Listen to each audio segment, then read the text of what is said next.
Good evening, cheeky peeps. Hope you're doing good. Hope you've had a lovely Tuesday with my absence. I won't take any offence if you guys have enjoyed your time away from me. Although, I should start taking offence, to be fair, because it's insulting. It's insulting, you sickly bastards. No, I'm just kidding. Anyway. Yes.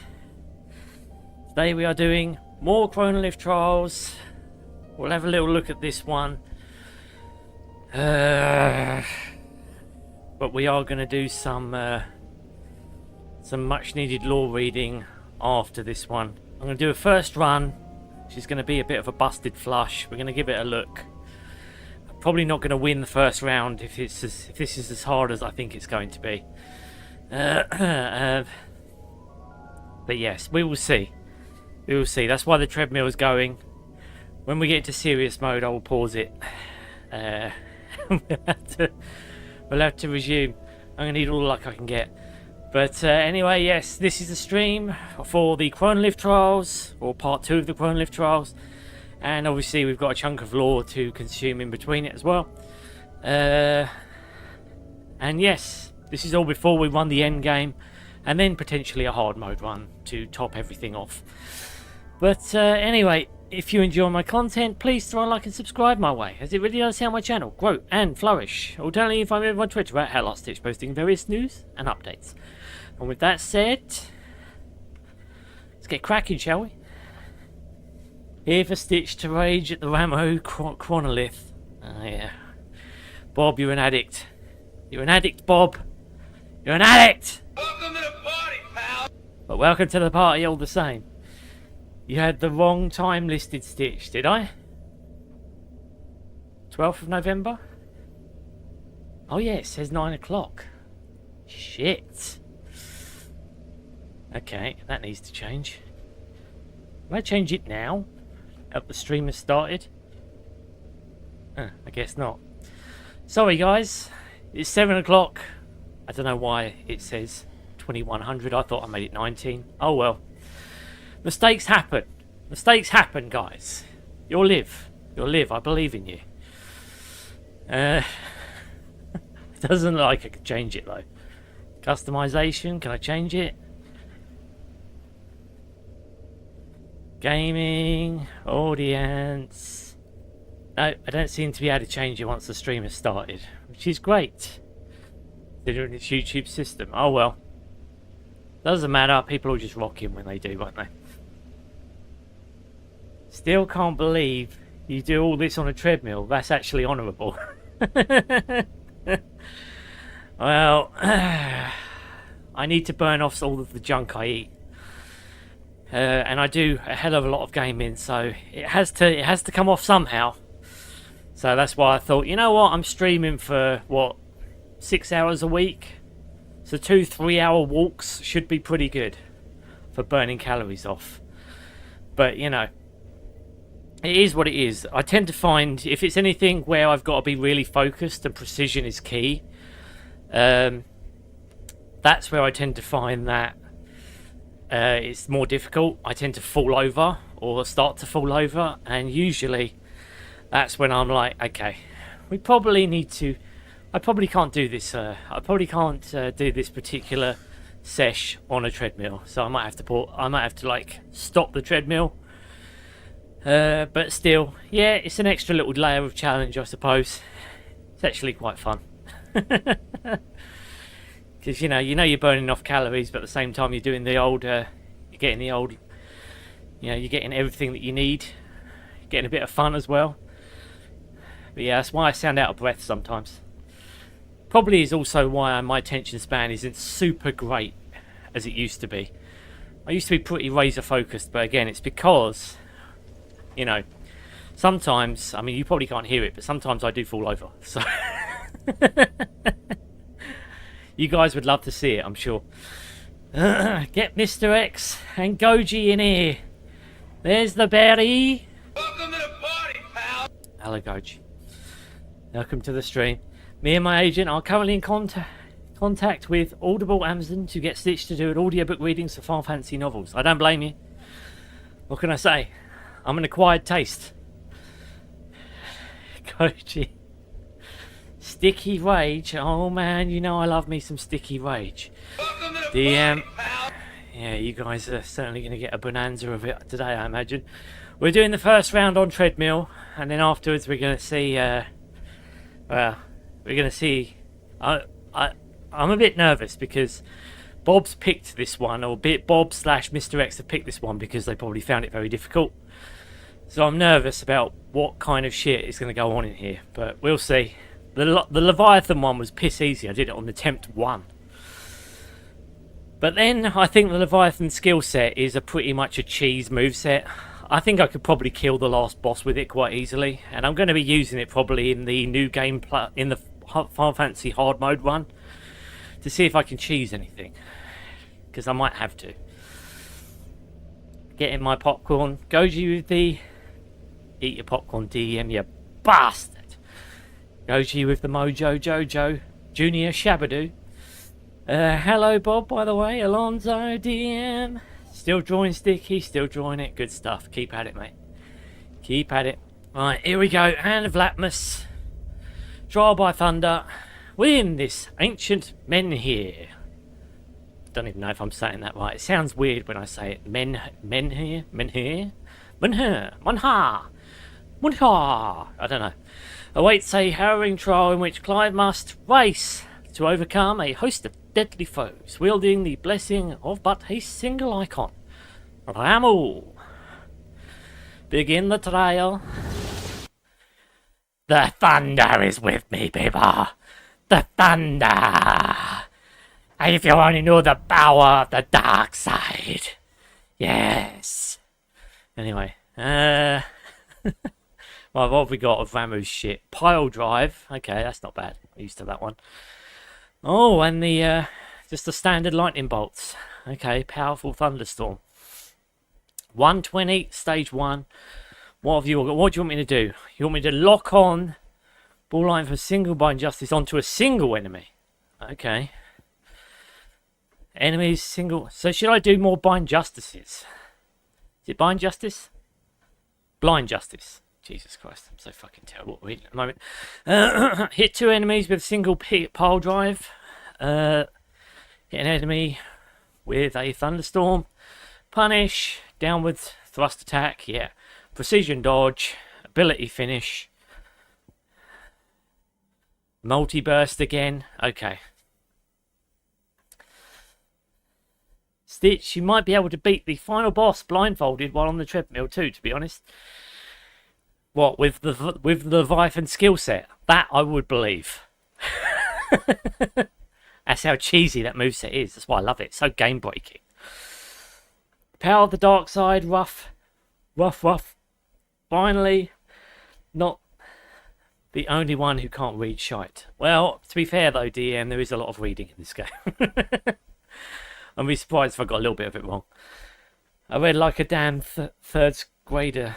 Damn third grader, honestly. Really? What were you reading? And to who? Here we go, guys. Here we go. Ah, ah, ah, ah. Yeah. Yeah.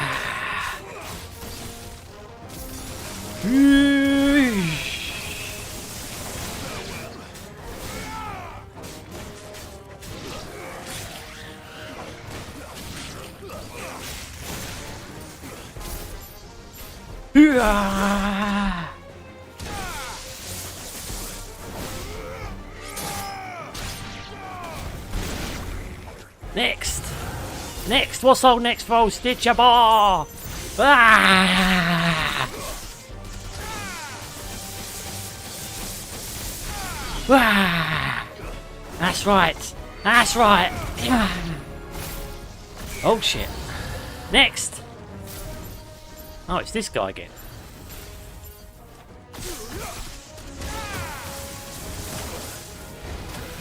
Ow. Ow!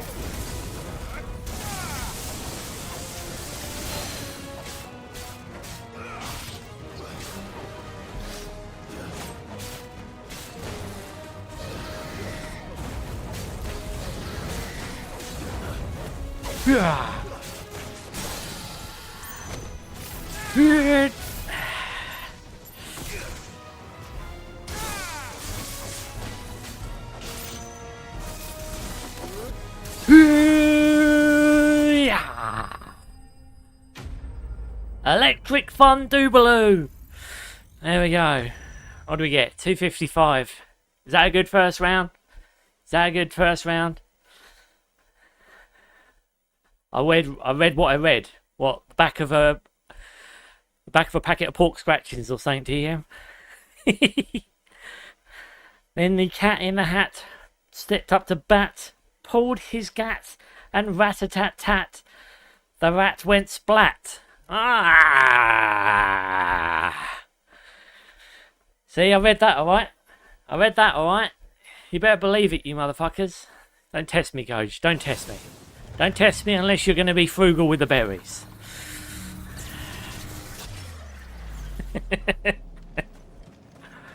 Right, here we go. Next stage. Alright, how are we doing? How are we doing? How are we doing, Bob? Bob, what would you rate me so far? I've almost got 3 minutes. Would you say I'm doing okay? Or do you think the rage is still incoming? I can hear Sticky really excited. Well, I had a good bacon sandwich earlier. In case you were curious. He's inhaling with excitement. I am. It's not only that, I also can't breathe through my nose right now because I just had dinner, and I've got a runny nose. So, you know, you're getting a snotty Stitchy, but you're lucky that I'm letting you see him. Doing good, doing good.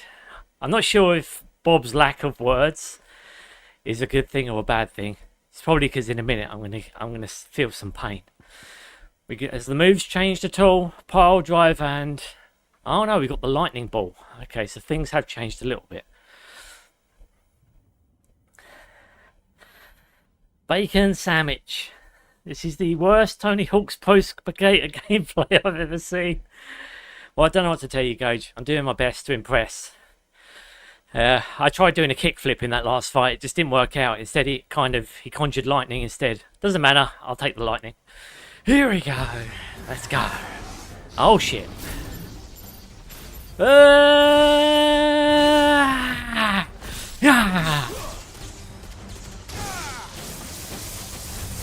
Whoa, shit.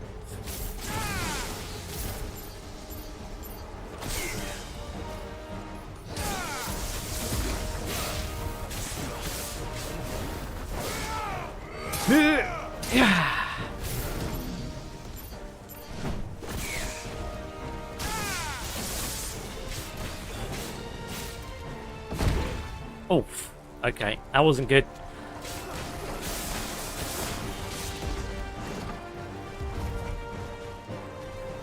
Oh shit, he's running away.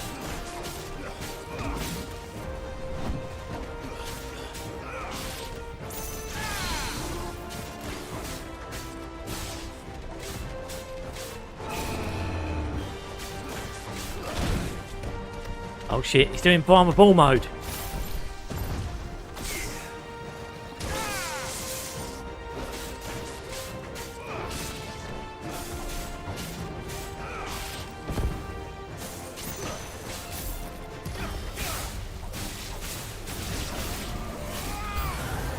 Next.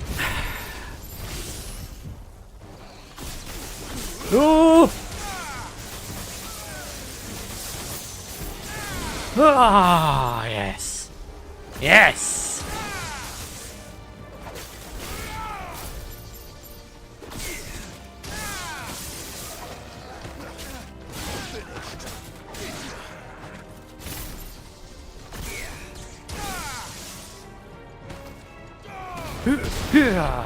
Next.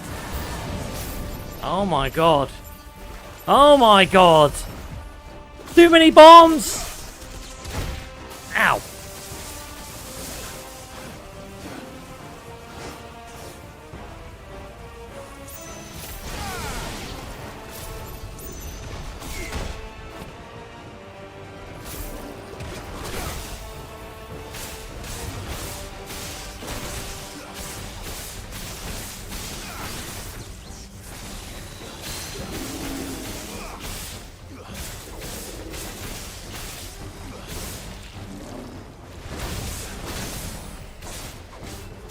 Oh yes. Oh yes.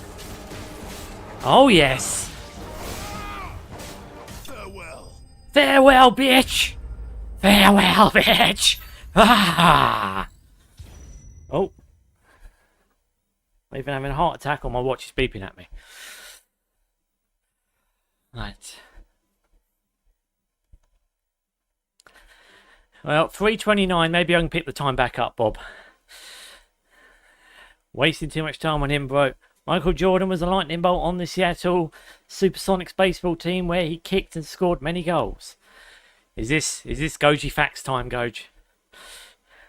Or are you talking about the thunder, the power of the dark side? In which I do respect that. OG, I never liked baseball because my home team, the Pirates, are always arse. Oh, sorry to hear that. Like the franchise is practically a money laundering scheme. Isn't that the same at most sports though, to a certain degree? I don't know. I don't know what I'm saying. You're gonna have to pass the. I'm gonna pass the buck to my lawyer, Goji. Hello, tcgstitch, Mr. X. Welcome to the party, pal. Welcome, dude. Sorry about the time mix-up. Put the wrong time in. I must have. Hello, Bob. Mr. X. Hello, Goji Berry. Mr. X, you're late. Hello, DM. You were taking long on the ball. Pause, but made up for it at the end. There we go. There we go. I did it. I did it. I got that lightning ball just right. That's what it was. Nothing quite like a ball of thunder. So I have some tasks, need something to do. Be right back. No worries, Mr. X. You do your thing. Oh, we've made it through 2 rounds. Don't know what I'm going to need for the last one. Possibly some holy water. A glass of water, maybe. Can I have a glass of water? Can I have some gin and tonic? Can I have a bacon sandwich, please? Clive, can you fight this round for me so I can go to sleep? It's okay, the answer's no. Right, anyway, what we got here? Alright, so we got Judgment Bolt. We got the Lightning Rod again. Okay. So we're not getting any Judgment Bolt. Like, oh, is that is the Judgment? Oh, no, we are getting it. Okay. So we're getting Ramuh's finisher.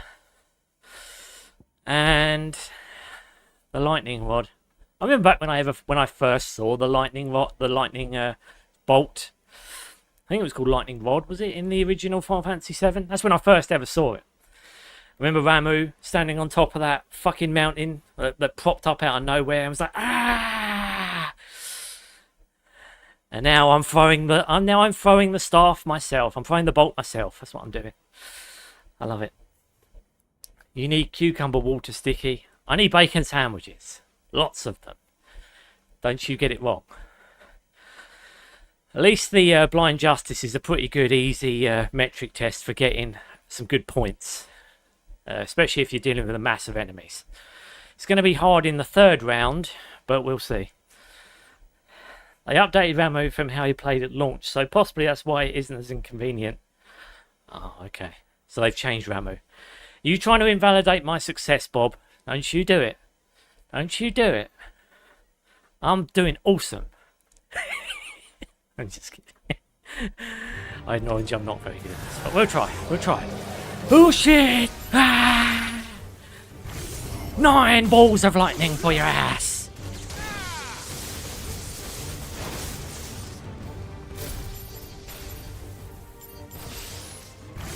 Ooh, okay.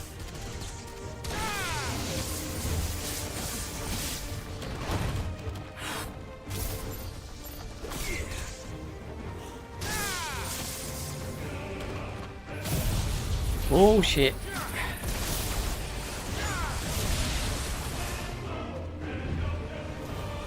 Whoa.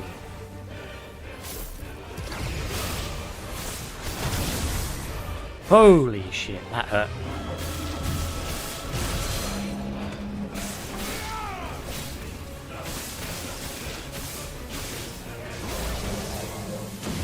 He's doing the fucking shitty Final Fantasy movie name.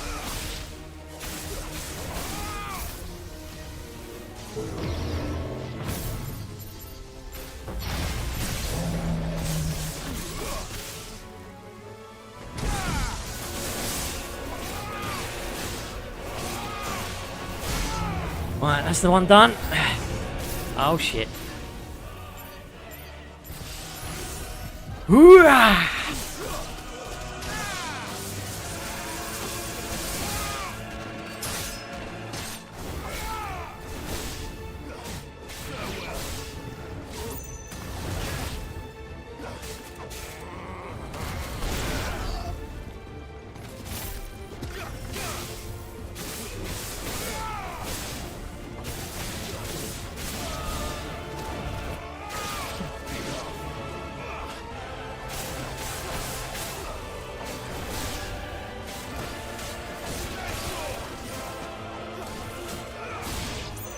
Next.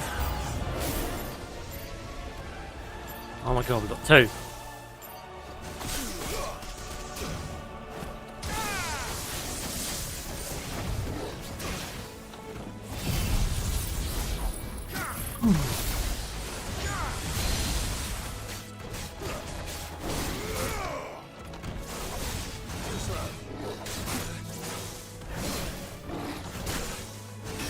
God damn it, fuck off, you dickhead dog.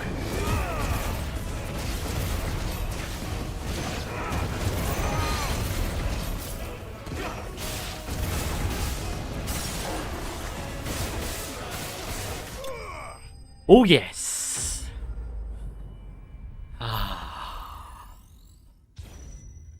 3 minute 50 for stage 4. What do you think, Bob?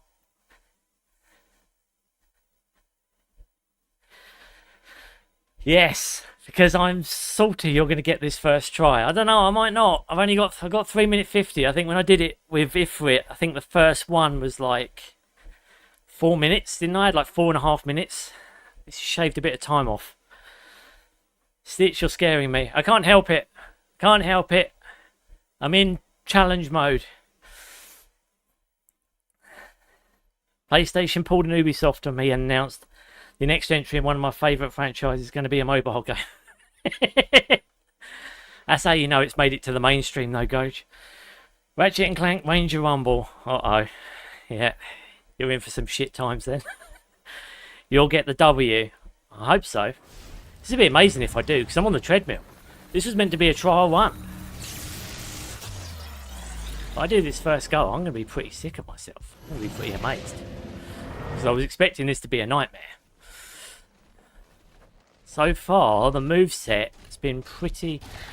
Oh my god, it's a griffin! No! Not the fucking griffin! Okay, what have I got? What have I got? Right, we need to execute Judgment Bolt pretty quick. So we can get another stab at that. Thunderstorm. Okay. Hey, it's Stitch from Lilo and Stitch. Fuck you, Cloud! Welcome to the party, dude. Alright, we're doing challenges, or at least we're doing what we've got to do for these challenges. I'm on my final round of my Ramu trial. I've got 3 minute 50 to do it. We got this, boys. We got this. We got this.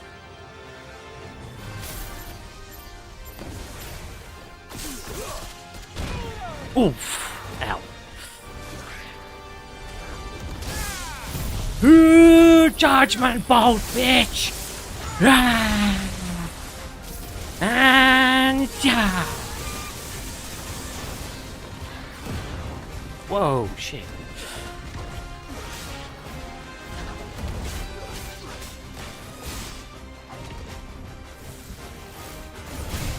Ow.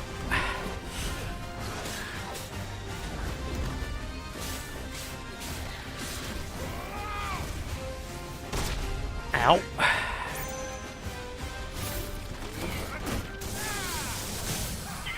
Here we go. Down you go, bitch! Down you go! I want your soul! Gimme!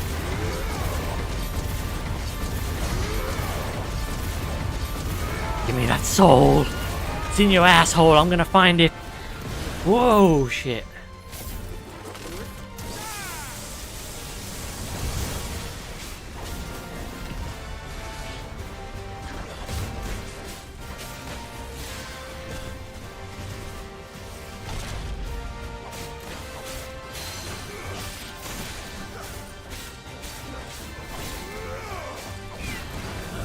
Ooh, yeah. Oh yeah! Oh yeah! I've got some franken beans for you, bitch! Oh shit! Oh! Oh yeah!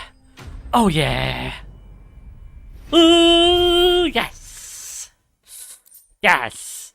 Yes! The power! The power of the dark side. You better believe it. You better believe it. Increased judgment roll by 6%. We did it. First try. First try, Bob. First try. Ah. Ah. Ah. I am one with the lightning now. I did better than Sid would have done in this particular occasion. And I did it on the treadmill. Hey! Amazing. You're such a cock, Cloud. Damn, Stitcheroni, you gonna let Cloud Dizzle dish you like that? Well, he's been through strife, so I forgive him.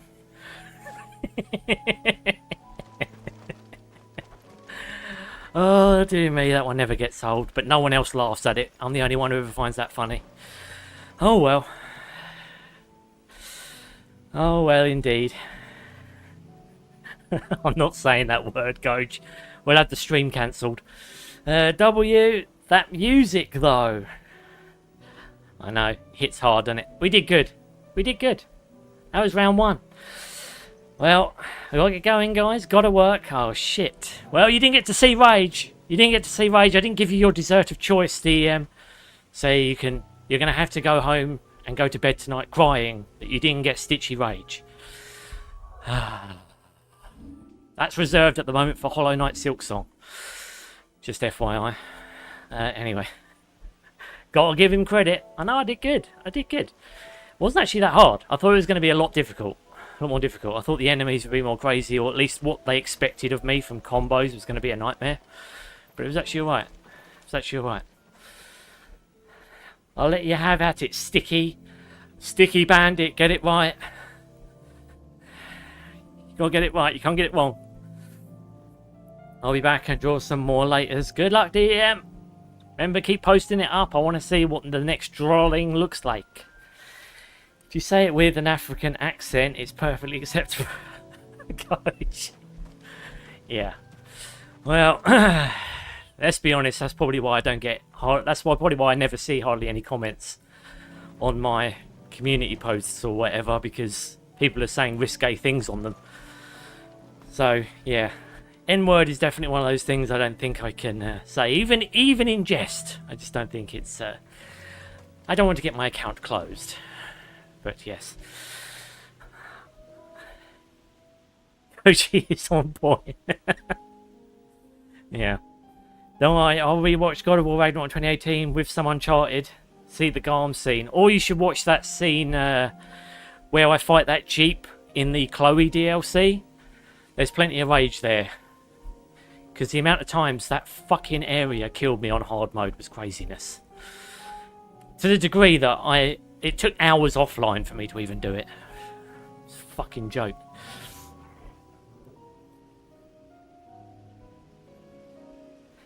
See ya. Have a good one, dude.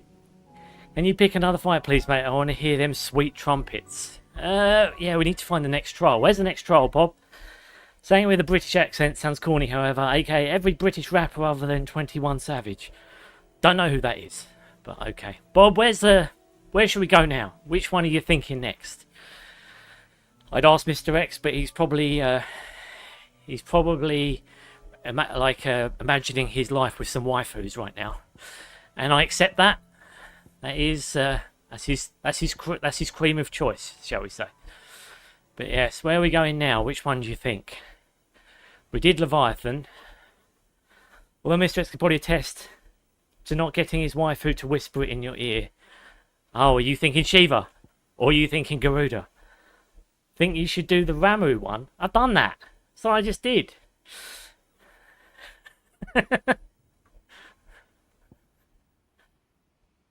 In Dalmekia. Top left waypoint. We just did Ramu, didn't we? You mean to tell me there's another Ramu trial? There should only be one. Oh, Titan.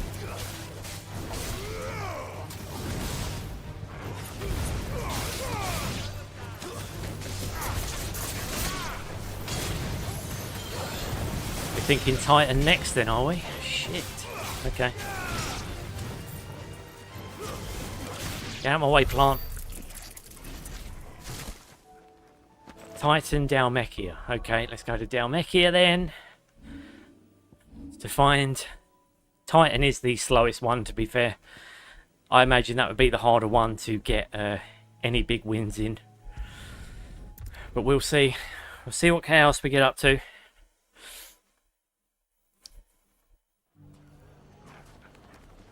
Right. Where is it? That's a shop. Shop. Right, these are all shops. I'm getting confused. I got you. Where is it? Is it over here? Botclad, no, that's a shop as well. Jesus, how many shops are in this fucking place? Okay. Top left on the map. Top left, so this area. Alright, let's do the Velcroy Desert Obelisk.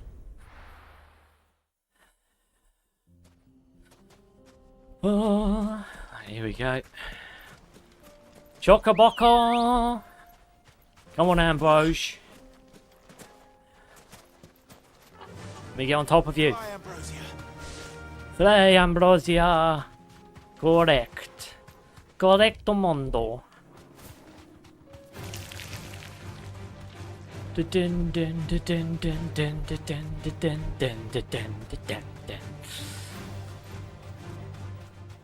Oh my god, there's loads of Akashic monsters in here. Move out my way. No! Calm down, Chocoboco. In fact, get off here.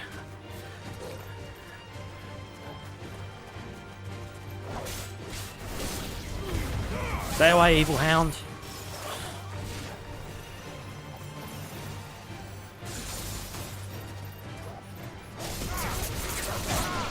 Three dogs for the price of one. Alright, so the far left corner, yeah? Is it this area or is it the other area further ahead? I should just fucking Google this. I'm too lazy of an arsehole. I keep going down the path. What, this path? So that's a dead end. What do you mean just down there? I think he means down there. Let's not get carried away. Let's not get carried away. The music ends too quickly for me. You need to buy the soundtrack, Cloud, or get it on Spotify or iTunes or something.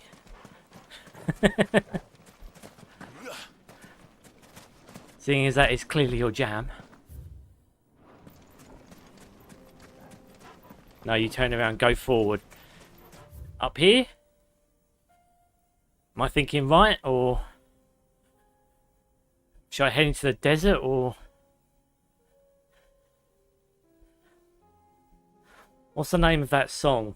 I think it's just Final Fantasy. Why don't you just Google Final Fantasy XVI battle music? You'll probably find it.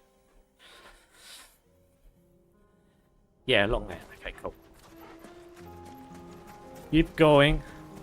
Yeah, just type in Final Fantasy XVI battle music. You'll probably find it, and probably the name.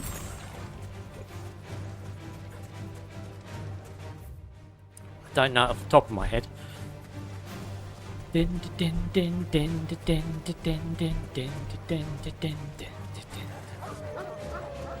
Don't start, Wolf. Only Torgal is my certified wolf around here.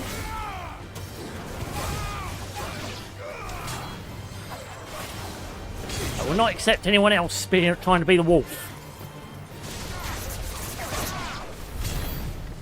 That's what you get, trying to take the Torgal spot.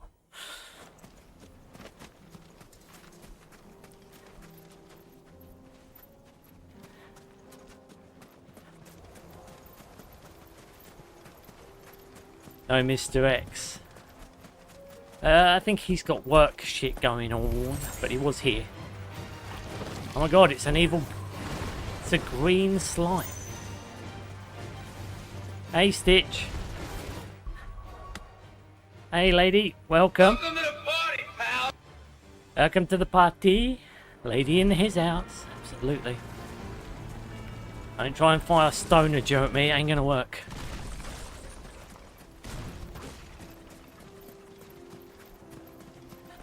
No stoner Joe is allowed.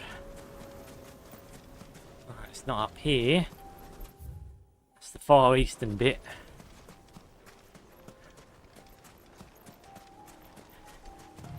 Hey, Bob. Bob. I can't get up there. Am I missing something, Bob, or...?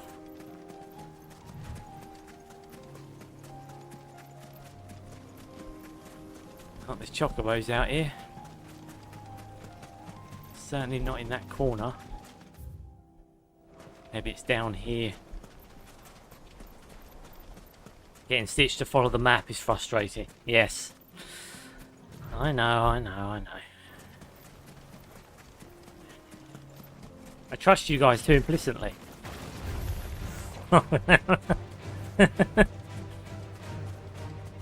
Let's just call it up on Google. It's just, yeah, I don't know. I'm being a lazy bastard.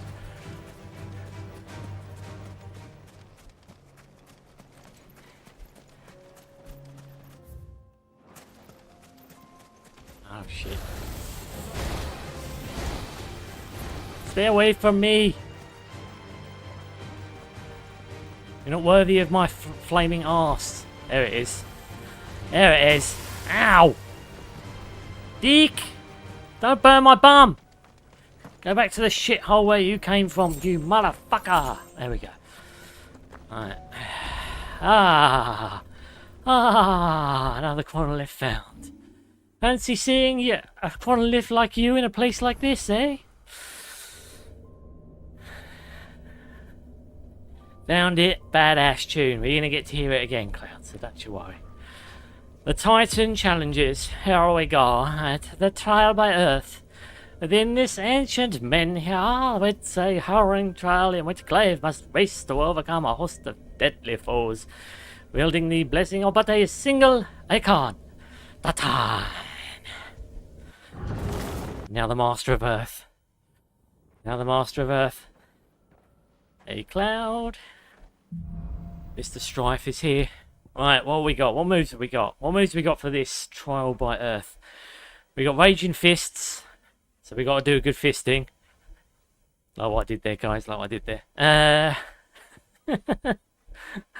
And Upheaval. Slam fist into the ground. Jesus, these are going to be slow. They better give me good time for some of these, because it's going to be slow. Perfect Upheaval. Strike an enemy with a fully charged Upheaval. Shit. Okay. Block an incoming attack. Ooh, fuck. Okay.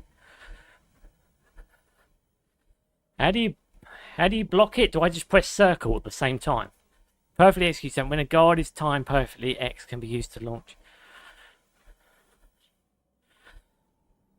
Up to 3 counterattacks. Hey, you don't. FF16 has seen real resurgence lately. Lots of people giving it another go. Yeah, I've also seen a lot of people, obviously, with Square Enix implicitly saying that Rebirth, Remake, and 16 have all failed to perform well. You've got a lot of people on Twitter saying it's because they haven't been adopting the traditional values of the Final Fantasy RPG series, which has its merits, I would say, because, like I said, I'm one of those people that really liked... I love turn-based RPGs, so I'm probably a bit biased, but I preferred it when it was turn-based. Playing Expedition 33 again just told me that that's what I really like, and that's what I like Square Enix to do. But because I've met people like Bob and, again, other people who've liked Final Fantasy XVI in the past, and again, having played a huge chunk of it myself, there are merits to it. You know, it's not a terrible game. You know, certainly not what I would want for the series going forwards, but, you know, it's a good game. It's not a terrible game. Anyone saying that is, I don't know, I think letting their nostalgia for the originals get a little bit too hard. But yeah, I don't know. That's my take. And trust me, if you asked me a few months ago, I wouldn't have said that. I did like the story. I always liked the story of it, at least in concept. I liked the idea of a darker Final Fantasy. I always have. I prefer dark stories to, you know, happy-go-lucky ones. So I love it when there's a bit of grit. But, yeah, at the same time, you know, it has grown on me since I played it all the way through. Let's just put it that way. Anyway, I'll give this a go. This might be the one I fail on, though. Unless I can get the parry down. Oh, that's a good start. Oh, no. No!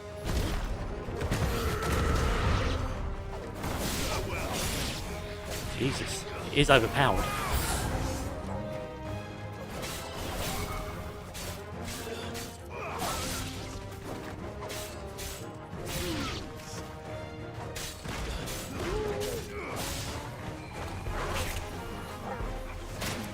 Oh.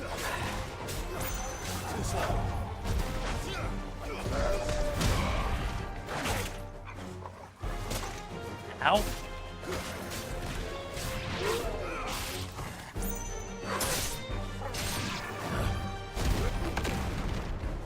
Oh, that missed.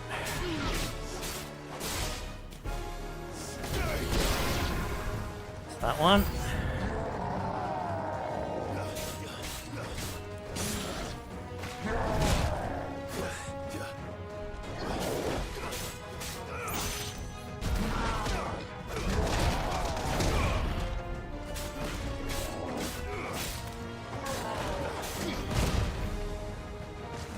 No, that didn't work.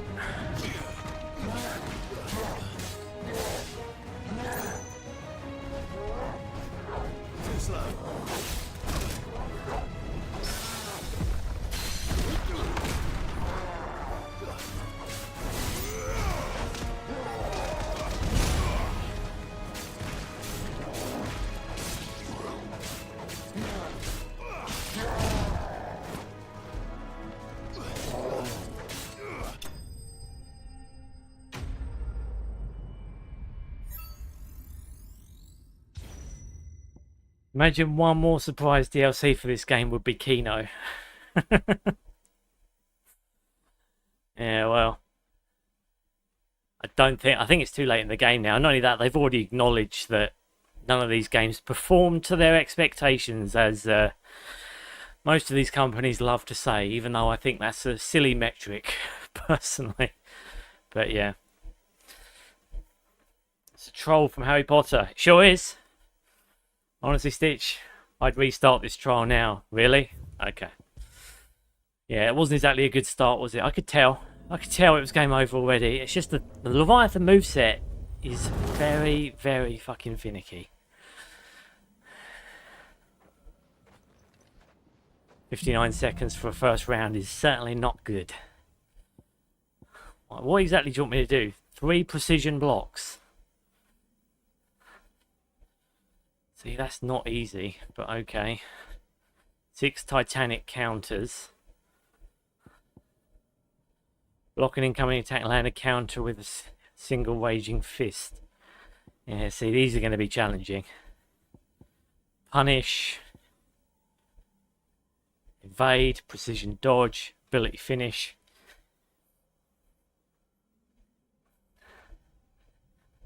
I know, but fucking hell, countering. I don't even know how to counter with this fucking character. Hardly done any countering. FF17 takes place in the Hayo Genshin Impact universe, and all the characters are going to be chibi style. Can you imagine? Think of countering rather than going offensive. Goji people would actually be on that. Yeah. Don't put it past them. They probably have already thought of it.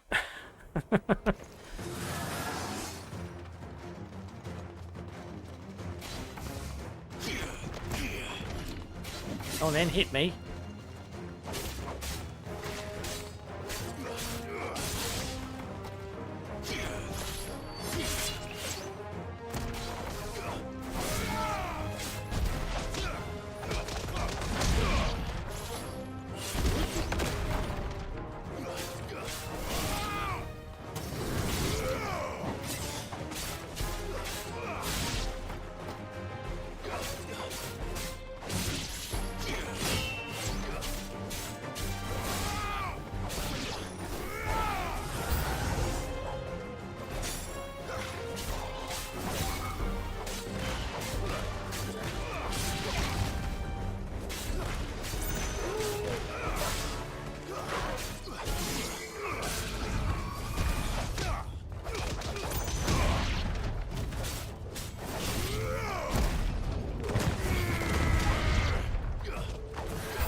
Into the enemy attacks and then press R2 and square.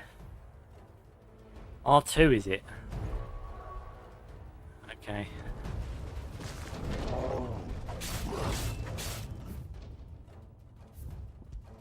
I need to restart that. That was a messy start. Again. Just, you've got to wait for them to attack you. Otherwise I will not see it. That's the problem. It's all well and good doing a dodge counter, but yeah. This other weird counters they've incorporated into the game.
R2 and square, do I actually have to have a move like ready to go? Like, do I actually have to have like the count, one of my special moves available in order for the counter to happen, or does it just happen regardless of if I've got a move or not?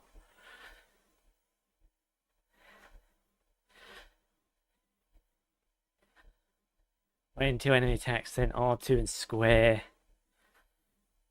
I have Genshin Impact game which needs to download again. Oh. How are you finding the PS5, lady? Are you enjoying it? You can press R2 and touchpad to taunt. Okay. Go to round 2, it's possible. It's decent. Under a minute is where you have to worry. Okay. Right. Well, we'll give it a go. Might as well see what round 2 is.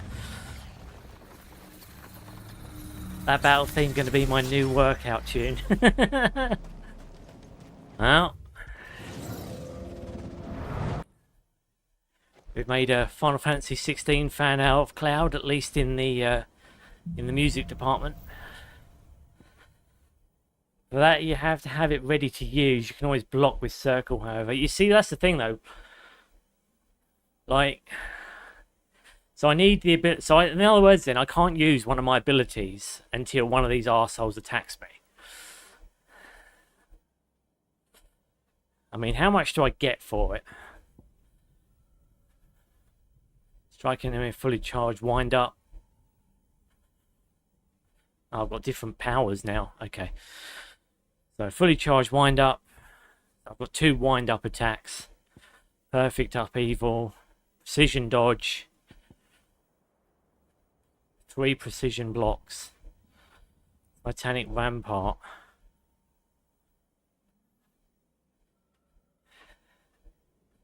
So when they hit me, should I press square immediately when I do, like when I was doing that counter before? Should I follow it up with square?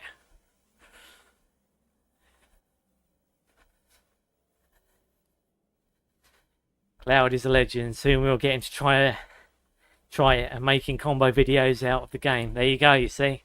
Sorted. I'm back. Welcome back, Mr. X. Cloud, hello. I did Ramu Mr. X first go. Yes, pretend it's like a dodge. Okay. So if I press circle and then I press square and then it will do a perfect counter. Okay. Good game. Cheers, Mr. X. Hey, Mr. X. Hey, Mr. X. All right, I'll give it a go. Didn't know taunt was a thing.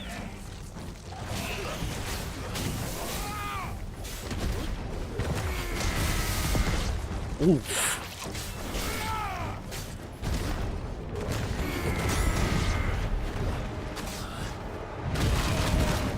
Ow.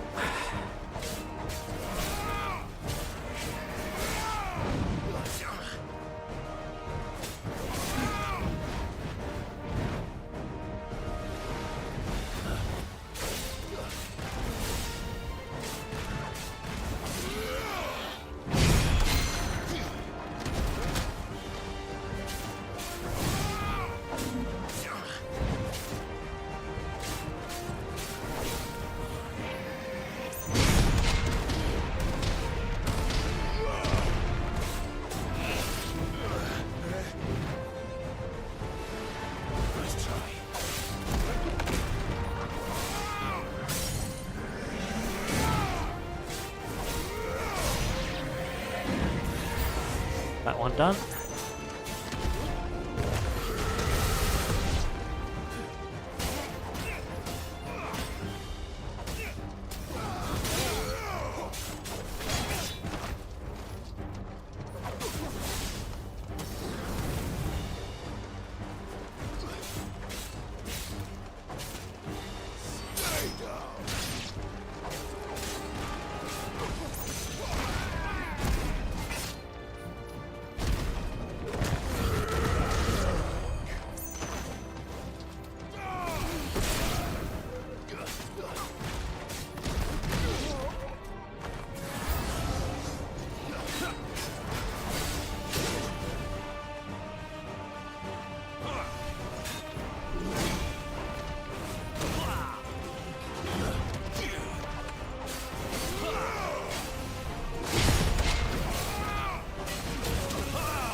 Alright.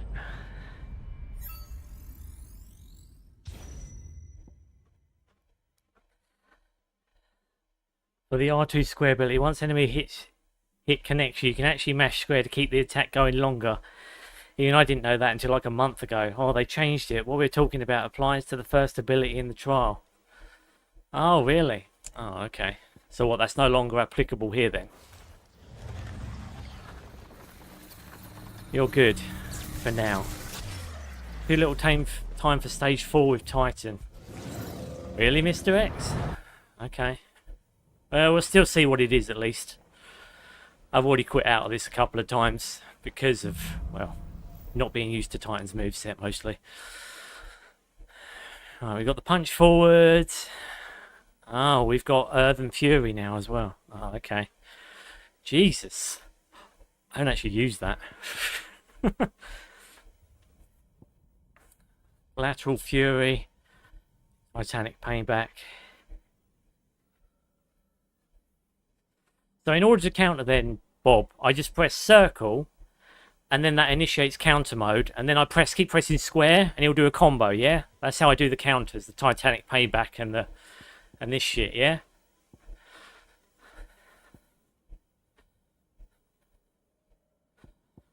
Perfect wind up. Punish. Okay. He can gain time in this stage. Well, that's the plan, but we'll see how we get on. Okay, let's have a look.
Minute 42. You can gain time in this stage for up to 3 times, yeah. Eesh. Yeah, this is harder. This is a harder one. But I always knew it was going to be. Titan is one of those ones which is tantalizing. I'm also at like no health. So too many hits, I'm fucked anyway. It is possible. Oh, I'm sure it's possible. Oh my god. Okay. I just changed my mind. It's not possible. Oh, shit. Okay. Great. Go in with Ultimate. Okay. Okay.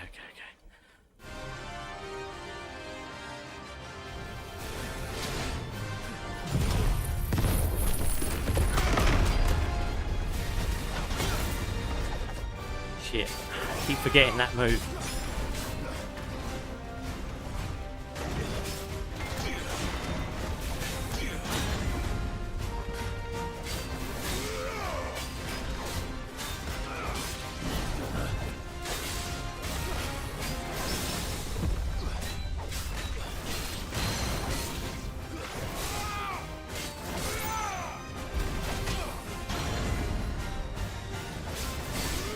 Fuck, my move didn't even trigger.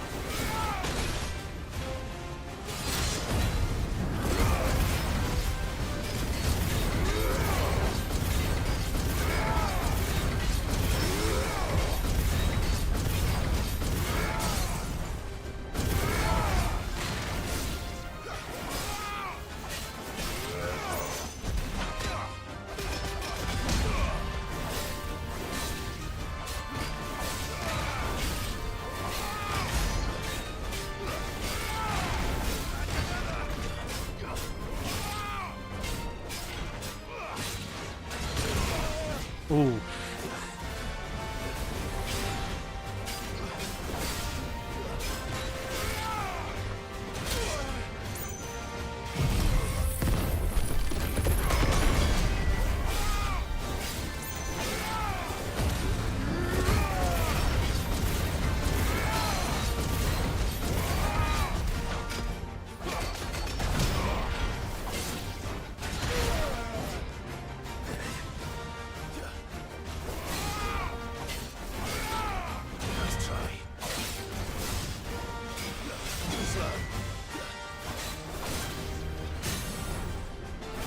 Oh my god, I'm gonna do it.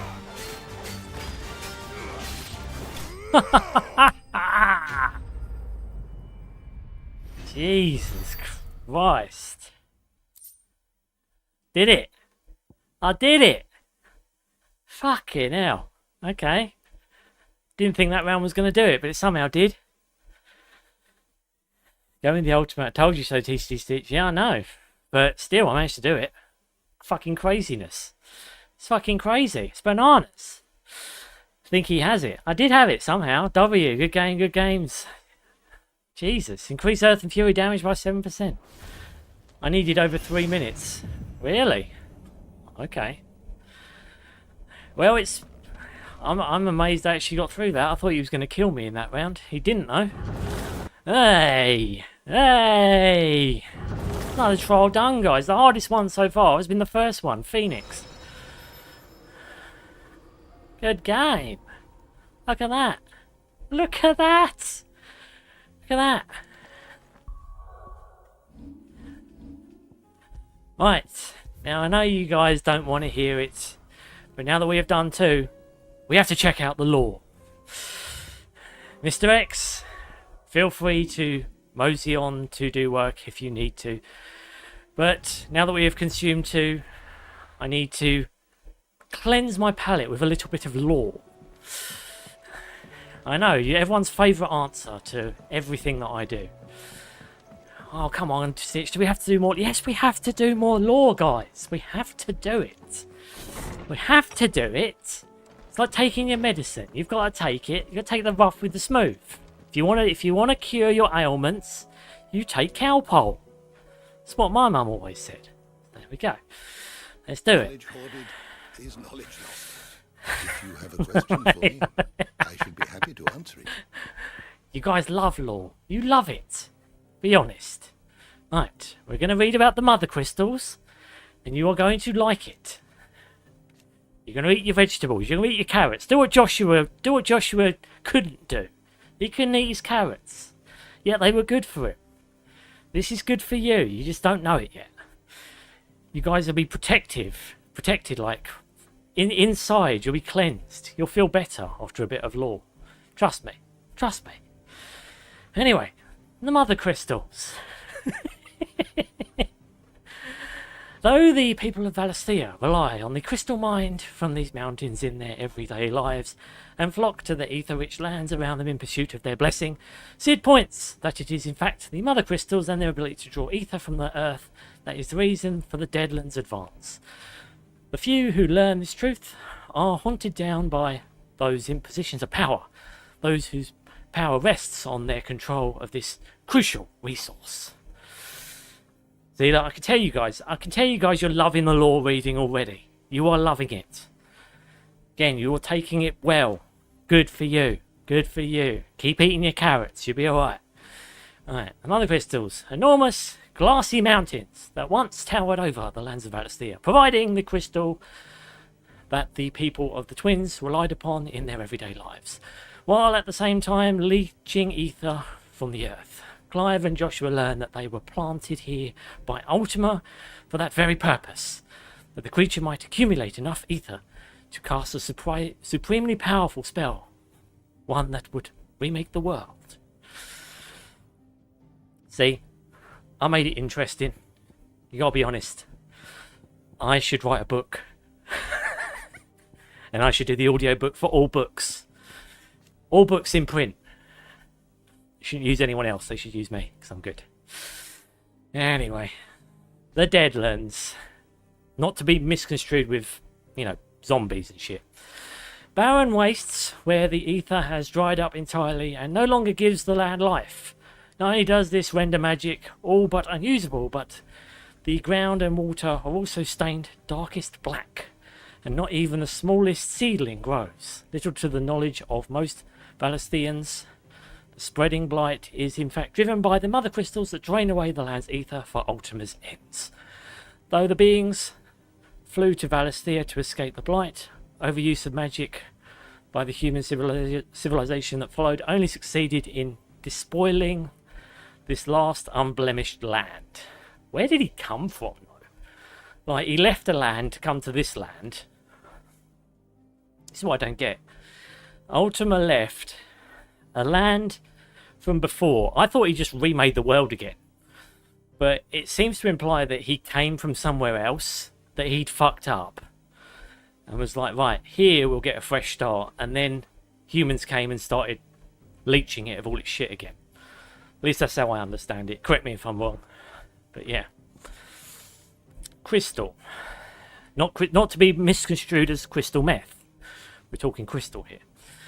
One of the most valuable materials known to mankind, thanks to its ability to channel ambient ether from the air, allowing those without an innate power to do so to cast magics.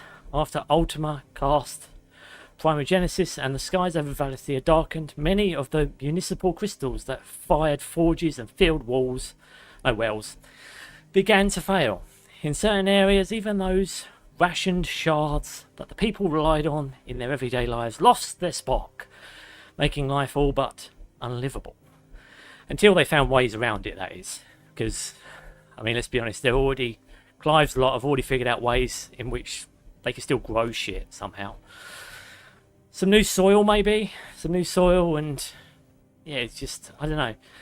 That's why I got the feeling that the hideaway in which Clive and all that are living on, it seems almost like an arc, and that's why I think, to a certain degree, there's also kind of themes that kind of seem to imply that it's going to be the hideaway that saves the world in the end. Like, all the people there share their knowledge outwards to the world when it's all, because it's all dead. But yeah, that's my vibe. Crystal, one of the most valuable materials known to mankind, thanks to its ability to channel ambient ether from the air, allowing those without an innate power to do so to cast magics. After Ultima cast Primogenesis and the skies of Valisthea darkened, the unbalance in the ether rendered many shards unusable. It's the same thing again, isn't it? They've done this to me again, have they? It's the same fucking it's the same paragraph again, for fuck's sake. Right, I'm not reading the fucking... in fact, I've already read it, doesn't matter. The imbalance in the ether rendered many shards unusable, and all but ended the largesse of nations in sharing what shards remained with their populaces. Yet such was the people's reliance on crystals that they looked to other less reputable means of securing them. And Famiel was one of them. The fucking prick Famiel that no one likes. Anyway. They don't like him for good reason, by the way. He's a dick. I'm getting ahead of myself. Alright, this is the same thing again, just at the beginning, so I'll read it once here. The art of magic, the art of channeling ether to make one's imagination manifest. Bearers and dominants can cast magics without crystal, but this comes at a cost relative to the amount of ether channeled. The crystal's curse that petrifies their flesh. For this reason, Ultima's incorporeal form prevents him from casting the supremely powerful spell with which he means to remake the world, and so he seeks a vessel strong enough to withstand the torrents of ether required, which makes some sense, because that's why he needs Clive, to collect all of the powers, so he's got, I suppose, all the abilities of creation, like earth, ice, fire, wind, etc. On that level, it does make sense. Anyway. tcgstitch, answer one question for me. How many times will you read the same sentences? That's a good question. That's a good question, and I don't have an answer for you right now, Mr. X, but if you send me an email, I will not read it and delete it.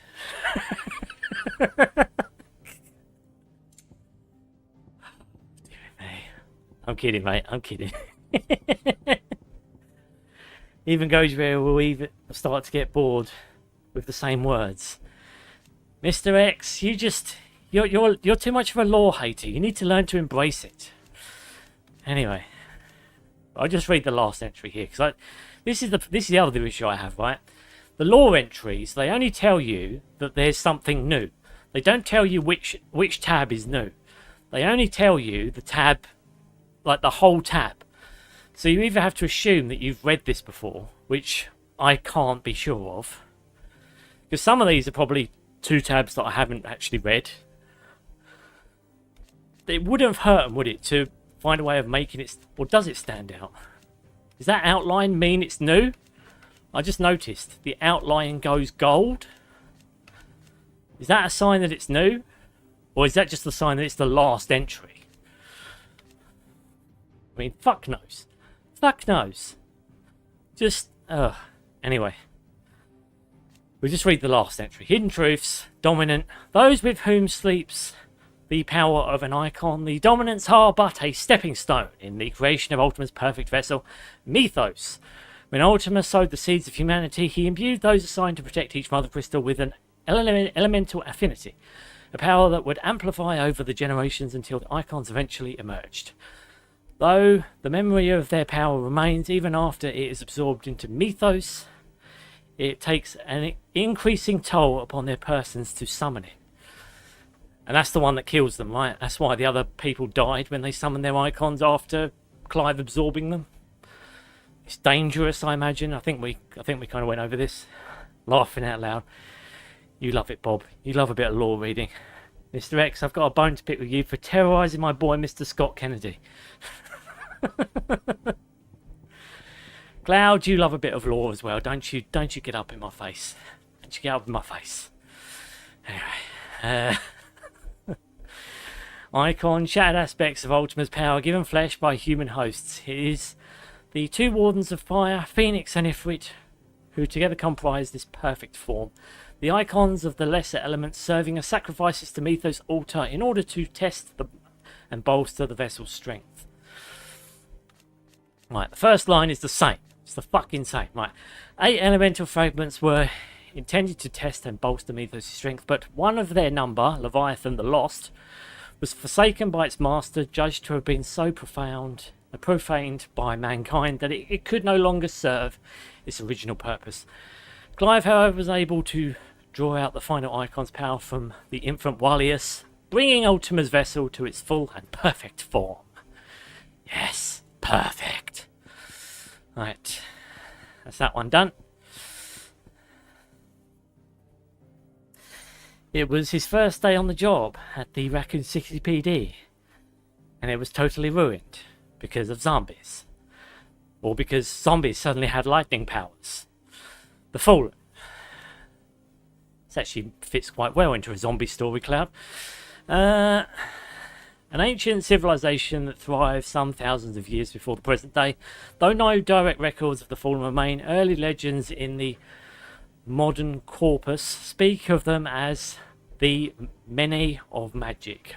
Men of Magic? I think that means Men of Magic. The pinnacle of whose magical technology was the airship. Enormous cities that soared through the skies. Again, high wind. Companions of the ruins of these airships and other ancient structures connected to Ultima reveal slight but marked references, suggesting the former is but a close copy of the latter. Alas, it seems their pursuit of Ultima's most deadly guarded secrets led to their downfall, and when they sent their fleet against Zemeckis and ushered in the tragedy that saw their civilization fall. Right, first paragraph's done. Before the present day, their magic technology began by aping those wonders left behind by Ultima many eons prior, and ended in their attempts to divine those secrets more inseparable from divinity, the means of crafting a mother crystal and the terrible strength of the icons. Yes, because they did, well, we both know they did create a weapon, don't we? Mr. X was pretty scary in Resident Evil 2 Remake, to be frank. Never underestimate Mr. X, Cloud, trust me. He'll sneak up on you and smack you with his leather gloves. Right, anyway. Legend has it that the people of the Fallen once sailed through the skies in the bellies of these airships. Though all now lie shattered and silent on the surface below, the Invincible, in which Clive and his allies had built their new hideaway, being one such relic. So advanced was the Fallen's technology, it was nigh indistinguishable from magic, leading a historian of the early modern era to remember them as Men of Magic, or Men of the Magical Technology. It is midstream to bring this technology back to life that humanity might take flight once more. Right, how much of that is already there? Right, okay. First paragraph, basically. The ruins that litter the lands around Zemeckis lend weight to the theory that they were also used to wage war, as does the presence of several similar craft in the Sage Spire, a veritable factory of death-dealing armaments. That's saying something. Better than that lump Nemesis. Boy, the remakes. The original Nemesis was fucking terrifying, mate. Magitech. Okay. A term that appears in early histories of the fallen civilization that describes their highly advanced magical technology, though it was long believed that the iconoclasts mentioned in early histories were lost to the ages. One such abomination was discovered in the Sage Spire, along with the heart of the Magitech mother crystal that powered its world-crushing wrath. I don't think I've read this one, because I think this is the DLC one. They also produced weapons, all but indistinguished from living beings, yet whose destructive power rivaled that of gods of legend. The early chronicles labelled these beasts the iconoclasts, and it is from the term that the icons of the present day take their moniker. Shit. Okay. The Ultima civilization. Sounds crazy. Yeah, remake. Ada Wong appears in Resident Evil 2, and at first she's a bit cold, but I wouldn't say she's a character I was afraid of, Cloud. Oh, Cloud, you got served. If anything, Mr. X wants to do things with Ada Wong, Cloud. Just warning you.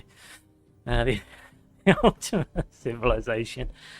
The ancient civilization of the godlike Ultima Collective, their discovery of magic helped them to thrive, but became a terrible cost. The onset of the blight, after their cities fell and their people perished, the few survivors fled to the untouched land of Valisthea to lay the groundwork for their future revival.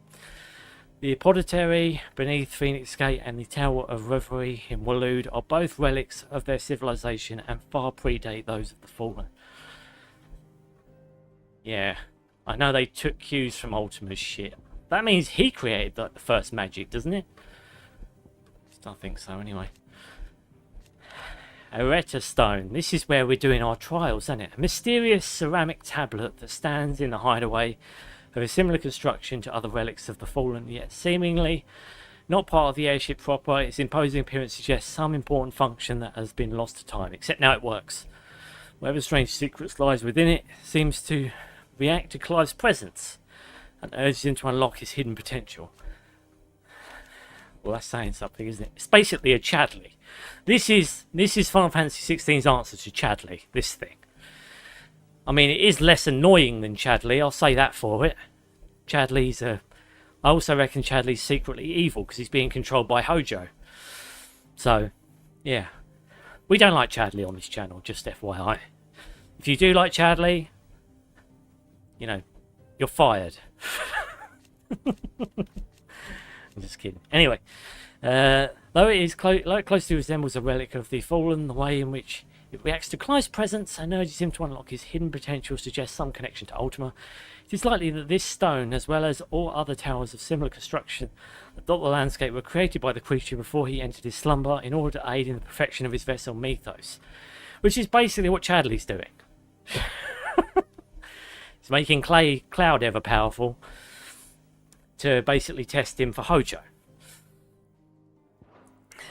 Seriously, guys, it's the same character, except this one is more functional than Chadley. Mr. X is such a man of culture, you love to see it. Amen. Amen. Go Ada Wong is RE4 OG. She is nice on the eyes. Alright. Obelisk. Ancient technology of the Ultima Collective set in place upon their advent to Valisthea in order to guide the flow of ether toward the mother crystals, but the land's life force might be harvested all the more readily. The obelisks are separate entities to the mother crystal themselves, so the latter's destruction does not affect the former's function. After Ultima casts Primogenesis, the resulting imbalance in the ether make these obelisks glow all the brighter. I know, but how do they make Clive teleport? That's one thing that's never explained. Because you've only got to pick one and you teleport to it. It's like a fucking bonfire, except it's not explained why. You saying that Clive can channel himself into the crystal and then pop back out again? It's like a wormhole. Never explained. Never explained. Where's my obelisk? Where's my obelisk lore? I need more of it. It's not complete. Anyway, children of Zemeckis, the tribe who once dwelled in the land surrounding the lost mother crystal of Zemeckis. This mother crystal communicated directly with Origin, from whence Ultima kept watch on the world from his slumber. So those people who lived around it had a closer relationship with the creator than most. It was they who founded the Circle of Malleus to keep the word of their Lord and future Saviour alive. After the tragedy of Zemeckis and the first fall of humanity, few survivors of the children of Zemeckis fled to the outer continent, where they continued to worship their god and await the day when they would join him in paradise. It's basically a crazy god that wants everyone to die.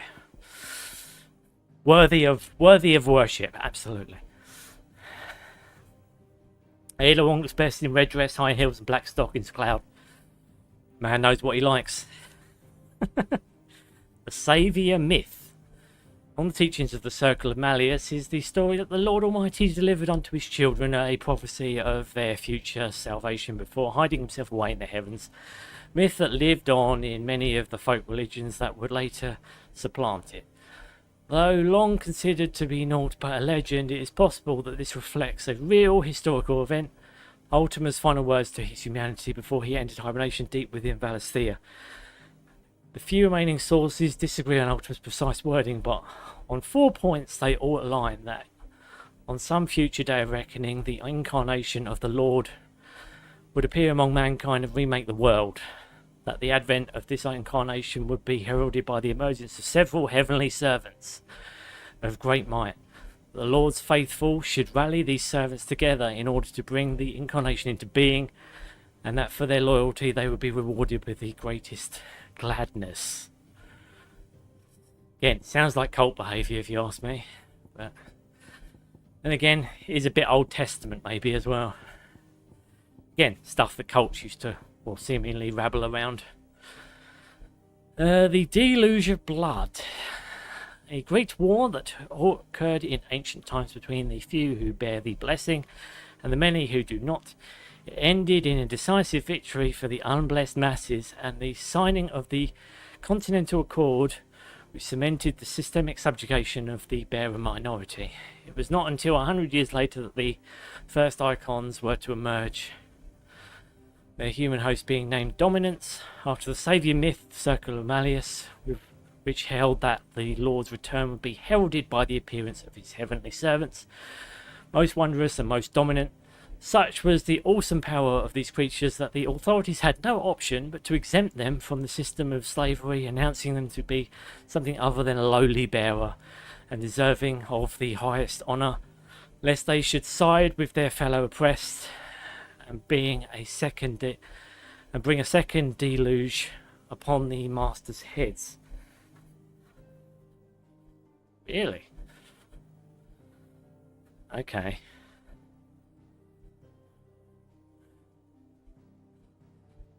Right.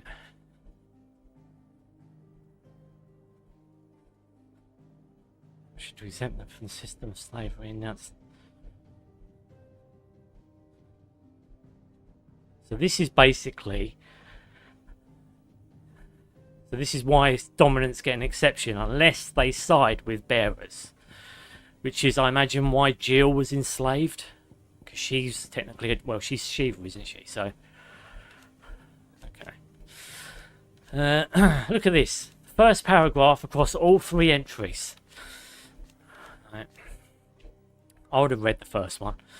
The irreversible change brought about by living beings' overexposure to ether. Creatures are stripped of any intelligence or sense of self that they may once have had and become suffused with life force, usually manifesting as extreme strength and aggression.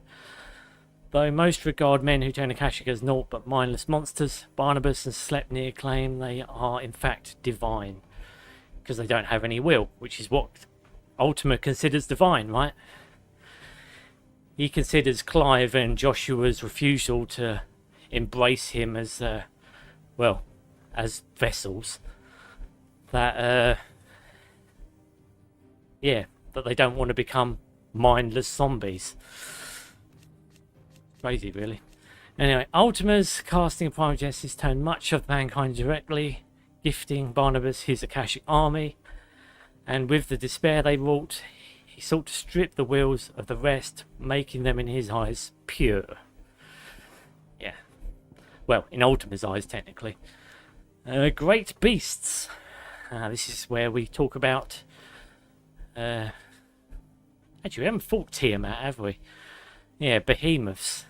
The behemoths and Fafnirs of the realm, large, dangerous beasts, to whom all others bow. These creatures ruled for generations as the kings of great forests or tall peaks, only to be driven from their homes by the blight and forced into unwelcome contact with humanity. They tend to have little tolerance for ethereal exposure, so it's common for them to turn Akashic on the merest contact with an ether flood. Really? They have no resistance to it. You'd think they were formed because of ether, wouldn't you? At least that's where I thought all the monsters came from, but guess not. Echoes. Strange clockwork constructs often encountered in and near fallen ruins. They were once only ever found protected such structures, but in the aftermath of Primogenesis, beneath the blackened skies that followed, they emerged from the ruins at last and can now be seen all over Valisthea. Though widely assumed to be vestiges of the fallen civilization, it seems they were in fact originally servants of Ultima, created by him in a time lost to memory, and that it was only over long years of scavenging wreckage from fallen ruins that they took on their current form. Since Ultima's reawakening, they have been guided by his will and his will alone. The Fallen appear to have employed magitech to successfully engineer replicas eerily identical to in both appearance and functionality, casting doubt upon the hypothesis that an echo's form is somehow a result of scavenging ruins. Despite being masterless for the better part of a millennium and a half, the Auto Machina continue to dutifully attend to the tasks bestowed upon them before the fall. Okay. I got ahead of Stitch Pal. Give Give regards to Lilo. Will do, man. Take care of yourself. Alright, chat. Have a good one, dude. Thanks for stopping by. Ultima's Thralls. Here we go. Soulless automata, largely composed of ether, whose only drive is to see that their creator's will is done. They appeared all over Valisthea after Ultima brought about Primogenesis. The skies of the realm fell dark. Twisted, growing blue creatures that awaited Clive and Jill deep within Phoenix Gate to try and prevent them from gaining the innermost the recesses of the Apoditary. Ultima's Thralls, okay.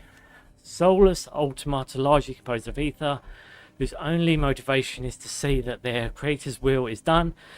Ultima gave them life upon first arriving in Valisthea, and immediately tasked them with defending the realm's shores from any outside forces that might seek to interfere in his endeavours. The deity now employs them solely to test the strength and durability of his self-proclaimed vessel, Mythos. Isn't it Logos now, technically? Anyway. Bye, chat. Bye, Cloud. Bye, Cloud. Take care, buddy. Alright, so the executors. These guys didn't get much of a mention, did they? A shadowy cabal who control the truth of the realm by collecting and concealing any knowledge they believe should remain hidden. They appear to view themselves as the guardians of humanity, protecting people from what would only cause them pain. From a distance, the shameful history of the enslavement of bearers is but one of the books the executors would seek expunged from the public record. Basically denying that it exists. Kind of like some people deny it again. Like the Holocaust and all that kind of stuff didn't exist, at least. I gather that's the thread they're tugging at there. Wyvern Tail, the elegant white flower that is a symbol of the Holy Empire of Sanbreque. From its roots is distilled the dye with which the bearer brand is inscribed. The dye is highly poisonous when it enters the bloodstream, and so it not uncommon for bearers to lose their lives either upon receiving their brand or during an inexpert attempt to remove it. While cultivated wyvern tails bear white blossoms, those that grow in the wild adopt a purple hue. So, Hippocrates gave Dion a flower that is used to brand bearers as a sign of bond. Not sure that's not a little bit insensitive to Clive, who had to grab it. Considering it's the Sanbreque's flower, but it's also being used to brand people that they think are lesser. Yeah, I don't think that would be used in the modern world, or at least appreciated. I'd be surprised if a plant was ever used during some of our, shall we say, darker history, that it wouldn't be fucking outlawed to even talk of it. But I don't know. Especially considering it kills people as well. Which is crazy. Anyway. The Journal of Moss. The Annals of Moss, the chronicler, a scholar of Valisthean history, noted not only for his singular insight, but for the lyricism of his writing and exceptionalism that earned him the enmity of his fellow scholars and drove him from public life. Such were their misgivings towards him that only a handful of copies of the journal were ever produced, making the tome a prized find among collectors.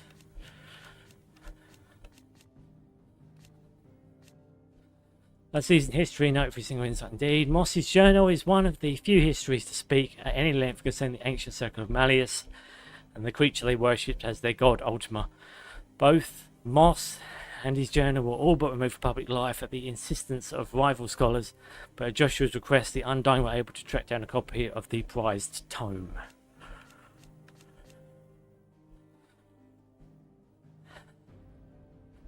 Shortly after he encountered a young Hippocrates in the outer continent and inspired the boy's own pursuit of learning, Moss returned to the Twins, where his long years of wandering from ruin to relic in pursuit of the vestiges of Valisthea's past finally drew to a close. And so ended his collecting. From a distance, this is the fabled book. A tome that lays bare the buried truth of the avarice and vanity of mankind. Upon its publication, the powers that be did everything in their power to Hear it once more along with its author. It tells the history of the bearers, those once worshipped and adored as bearers of the heavenly blessing, earning them the moniker they hold to this day, and how they came to be despised, oppressed, and enslaved by the unblessed masses. The shadowy executors seized any copy that surfaces in order to protect humanity from the painful knowledge contained within its pages, or so they claim.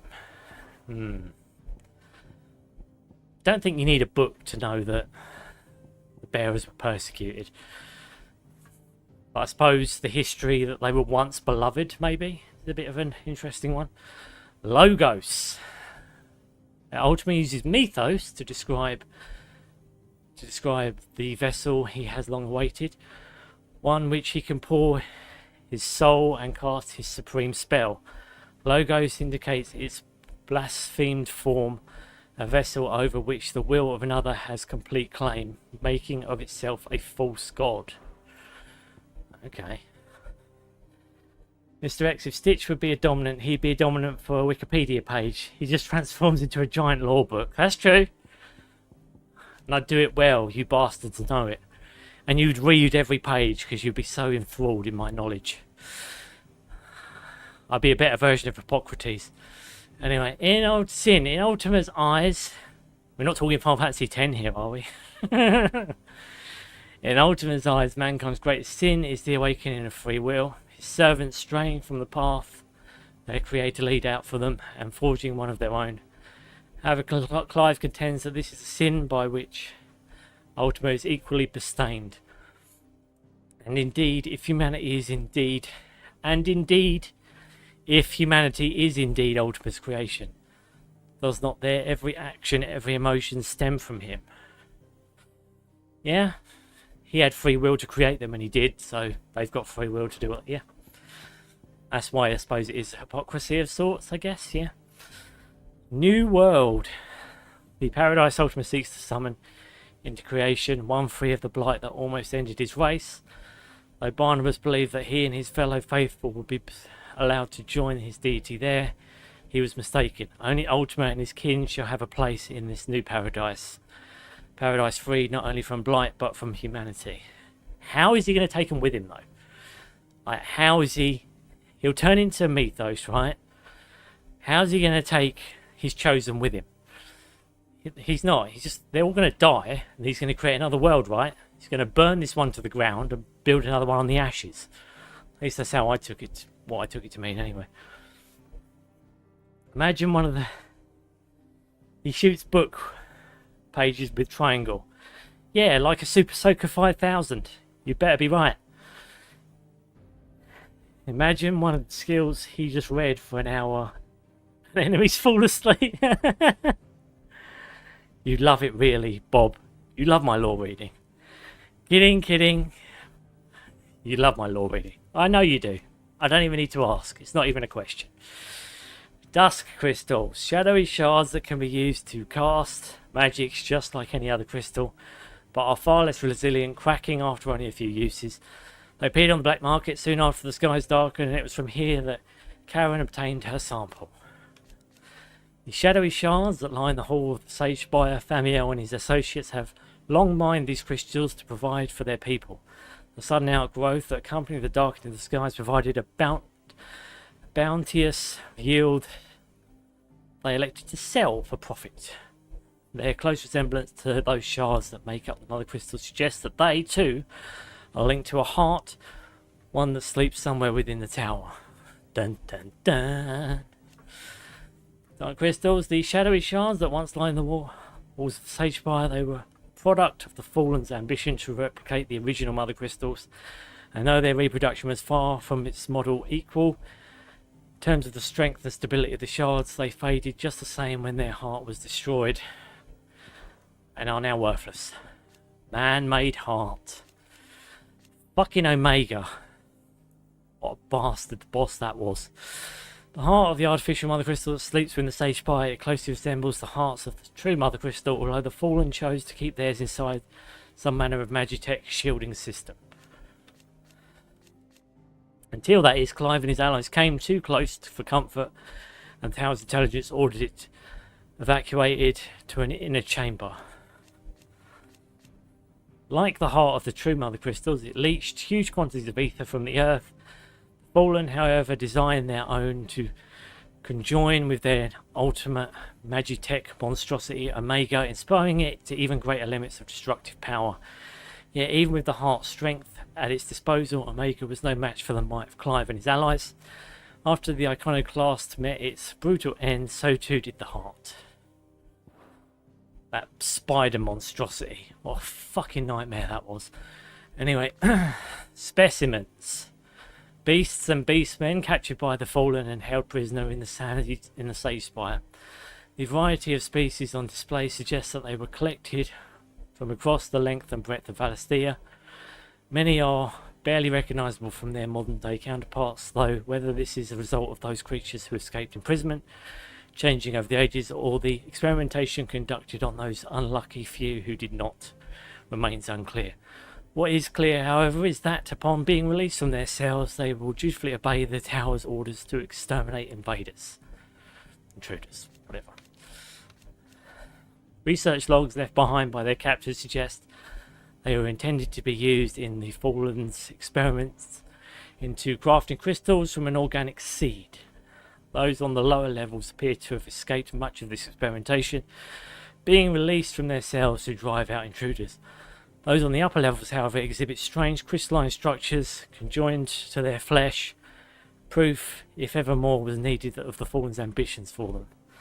And that's why we had loads of crazy boss fights. Look at that ball. That thing was a fucking nightmare to fight. I remember it fucking killed me a couple of times. Hate to think how badly fighting that's going to be on Final Fantasy mode. Beasts and beastmen captured by the Fallen and held prisoner in the Sage Spire. Research logs left behind by the captors suggest they were intended to be used in the Fallen experiments into crafted crystals from an organic seed. The existence of the Magitech heart and the dust crystal shows that their research succeeded, and unlucky byproducts of their experiments being repurposed for military means. Literally, again, like Hojo. It's just another form of Hojo experimentation, except we don't get to see the prick. Magitech weaponry. Well, this fucking thing. Arms produced by the Fallen many centuries past, using materials and methods far more advanced than those available today. Their capacity for destruction likewise escapes that of the deadliest weapons of the modern era, which goes some way to explaining why the Fallen are no longer with us. These weapons came in myriad shapes and sizes, from miniaturized magical cannons intended to be wielded by foot soldiers, to failed experiments into breeding crystals, repurposed as living weapons, to the iconoclast Omega, a self-propelled Magitech monstrosity designed to overthrow the gods themselves, powered by the stolen secret of creation.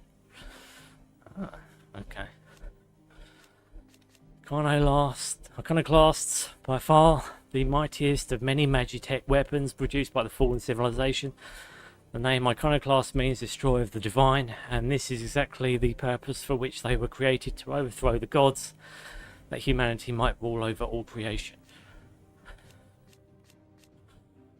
Scholars believe that numerous iconoclasts of differing designs were produced by the Fallen's rival factions, yet all were destroyed during the Magitech War and the ill-fated invasion of Zemeckis that followed. The discovery of Omega, however, raised the possibility that other iconoclasts may still survive. Their world-shattering power, but an unlucky archaeologian's misstep away. This is basically how Midodol wants to leave her fucking blueprints to be discovered by more people to distort, like the Fallen. Because yeah, this world, if there's one thing this world has taught me, is that people are greedy and nasty. There's like a few people who are decent, but there's a lot of people who are arseholes in this, again, this fictional like Valisthea. Why would you ever trust them with anything that could be turned into a weapon? Considering what happened to the generations before, where all they were doing was weapon production. If I were mid, I would have burnt those plans to build more airships. Unless you want to be responsible for them. Anyway, living flesh, a gruesome gore found clinging to the walls of the upper reaches of the Sage Spire, pulsating organically and glistening like lifeblood. Its similarity So the flesh of the strange beast Clive and his allies encountered in the lower levels suggests that they may have been crafted from this very substance. A weird goo. Sounds very realistic. The Fallen were attempting to grow crystals using beasts and beastmen as seeds, and this substance appears to be a byproduct of the experiments. Its strength and malleability proving the ideal material from which to craft living weapons. You don't think they used a flan, do you? Could be flan goo. I mean, that's always a possibility. It appears that the disturbance in the ether resulting from Ultima's casting of Biogenesis overwhelmed whatever infernal engine produced it, resulting in its runaway growth throughout the facility. Yeah, it could be flan goo. Just saying. The glamour. Here we go. Curious about the glamour. An etherical dome woven by the motes of water to shield their hidden home from prying eyes, while the land within teems with life to an outside observer. It appears as if it has been lost to the blight. Passing through the wall is a disorienting experience akin to sudden rush of alcoholic intoxication. Really? So everyone who comes through that bubble feels pissed? Jesus. No wonder everyone in that town was so high. And I wonder the tomboy kush was a thing. Oh dear me. Anyway, an ethereal dome woven by the motes of water to shield the hidden home of Mysidia from prying eyes.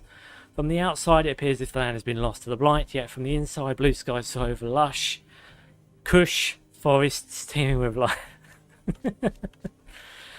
It has its origins in the magicked wards of a much smaller scale that the motes of water were conjured to disguise their camps during the years of wandering through the foreign lands of Storm.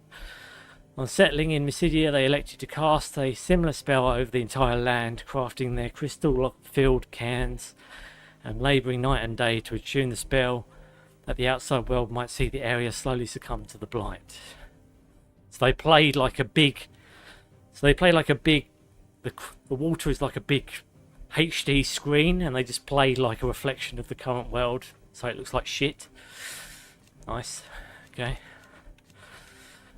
It is maintained by a series of ether channeling cans filled with shards of dust crystal mined from the Sage Spire.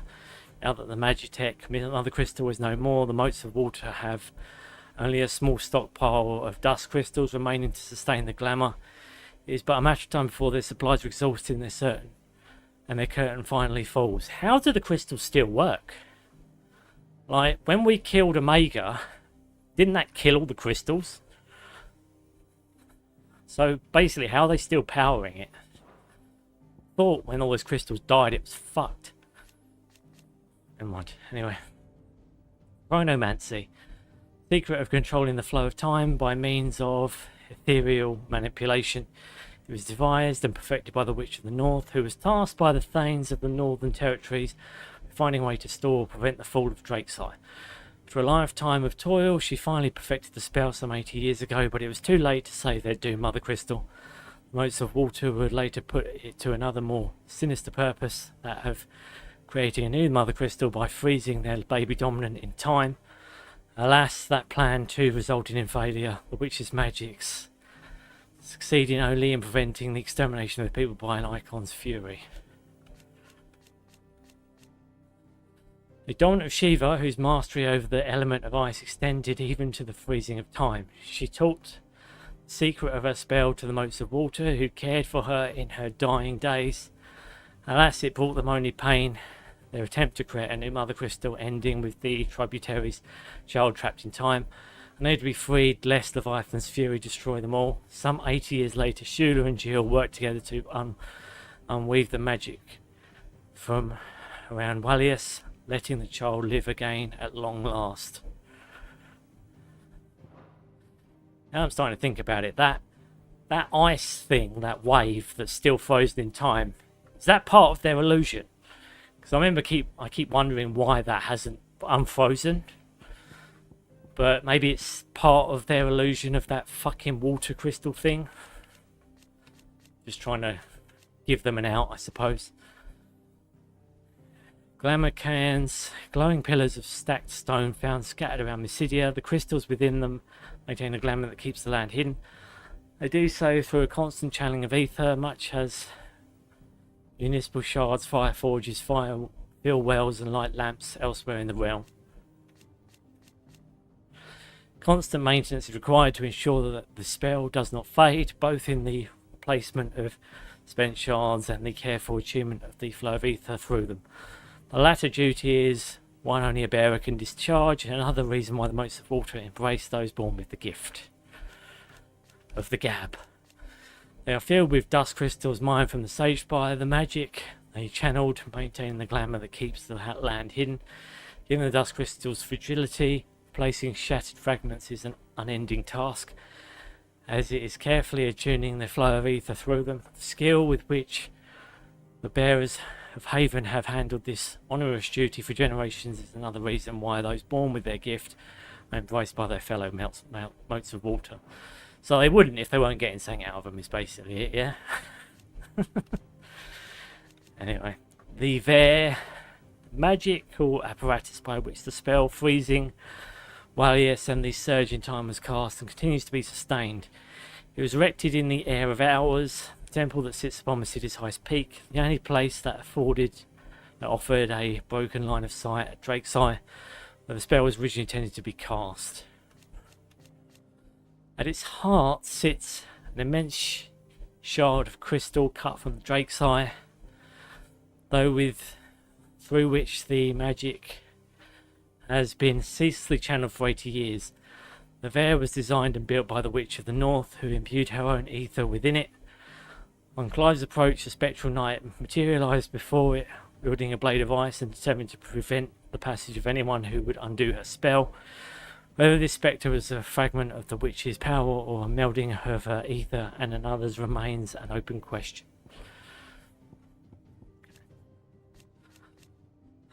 Motes of water. People among the dominant Leviathan is born, notable for their ivory hair and sapphire eyes. Histories agree that their bloodline was ended some 100 or more years ago. The icon that swims within it forever lost to the world. Their history begins in the lands surrounding Drake's Horn in Southern Ash. After the fall of the Mother Crystal, their people set out search for safe haven, wandering through the alien lands of Storm for decades until they found a new home in the unclaimed land of Mysidia. Their long history of common struggle having united their people as one, those of Motes of Water are esteemed equally to their less blessed brethren.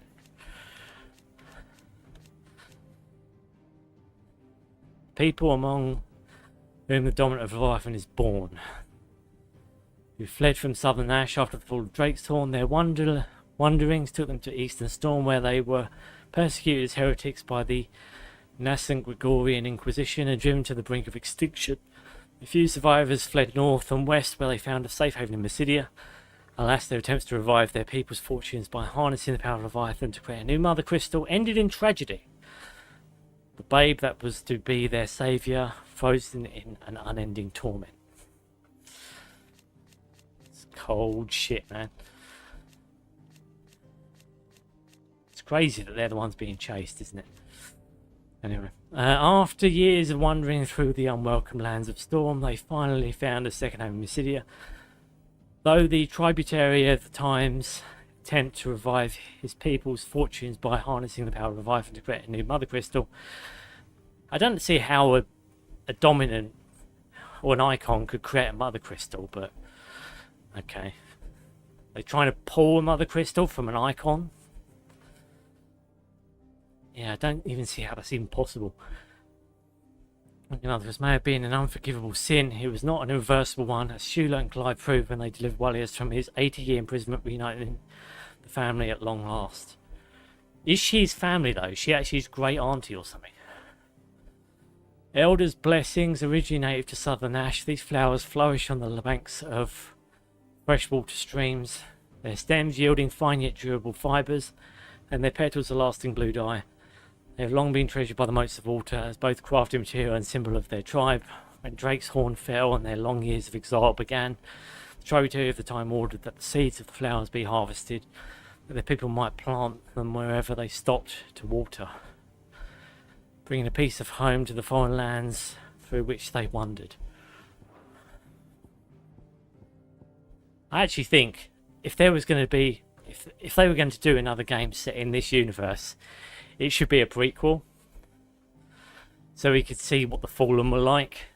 I'd be curious about the Fallen, I've got to be honest, considering the crazy shit they built. But yeah, that's just me.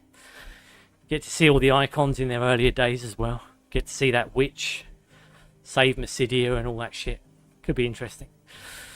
The Gregorian Inquisition. In the early days of Gregorian supremacy in Eastern Storm, some 170 years ago, the clergy conducted Inquisition into all heretical thought that might challenge their rule. The mission swept across the region, demanding all renounce their their idolatrous folk beliefs and swear an eternal and exclusive allegiance to the goddess. What goddess? Shiva? Those who could not. The most of water chief among them were slaughtered in mass to serve as a lesson to the rest of the populace. Proved an effective one, and the Holy Empire of Sanbreque, ruled over by the corporal embodiment of Great Gregor herself, was established soon after. Oh, so it's Bahamut then. Okay. Bacchus wine. Depending on who you ask, Bacchus wine is either some ambrosial delight distilled by the gods themselves, or a fantasy woven by vintners and liquor mongers of ill repute to separate the thirsty masses from their hard-earned coin. The truth, however, is somewhere in between. While Bacchus wine does in fact exist, it is only produced on the continent, and therefore will command a king's ransom in those few high-end inns and brothels that actually manage to procure a bottle. As such, demand well exceeds supply, forcing innkeepers around the realm to find alternatives that will satisfy their patrons' want for the occasional recharge drop. This is frequently accompanied by blending a variety of lesser quality vintages, the result being not only questionable flavour but also a tendency to induce some of the most severe headaches outside of a battle hammer to the face. Why the fuck would you drink it then? It's that tasty, is it? It's worth the headache. Okay. Some could say that's Famiel. Probably worth it to some, but an absolute headache. Anyway, the rite of immersion. A traditional ceremony of the motes of water used to welcome newborn babies into the family. Calls for 3 ministrators, child's mother, father, or closest living female and male relative, and a trusted guardian to serve as witness, most often the tributary of the time. The latter is responsible for collecting 3 phials of holy water with which the infant's head is anointed, representing the course of the great river of life to which the new raindrop is to be joined. Well, mysteries of the realm done. Probably won't be as many of these, but we'll look at those next time. We've eaten our carrots. We feel better. We feel better.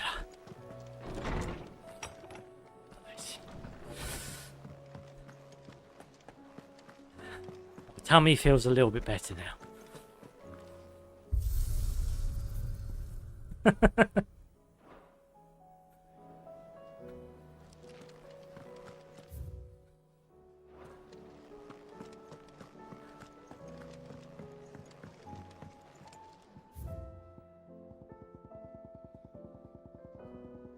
Garuda. Okay. Bob has made his mind up.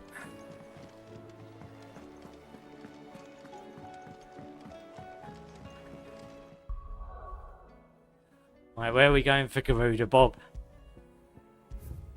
Deal me in.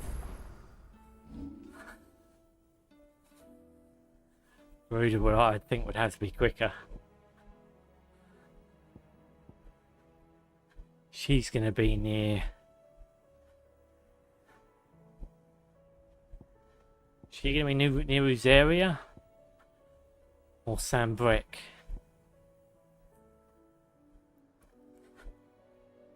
That's also in Dalmekia, but it's tricky getting to it. Okay.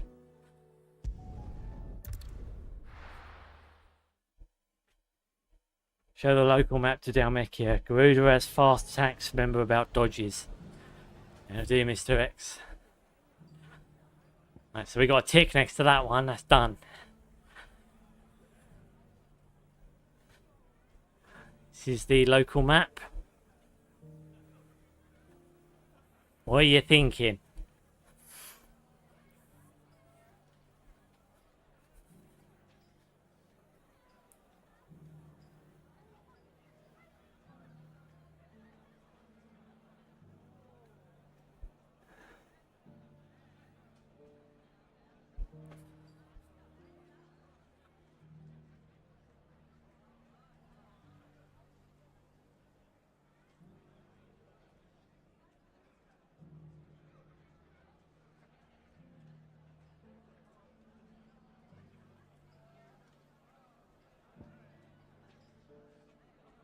Take Latney's Cleft. Okay. And go down the hill. Gotcha.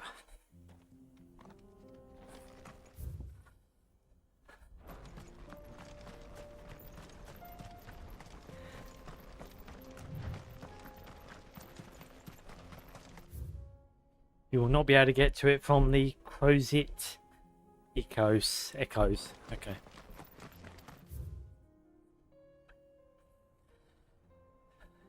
So just keep going down. So you're right.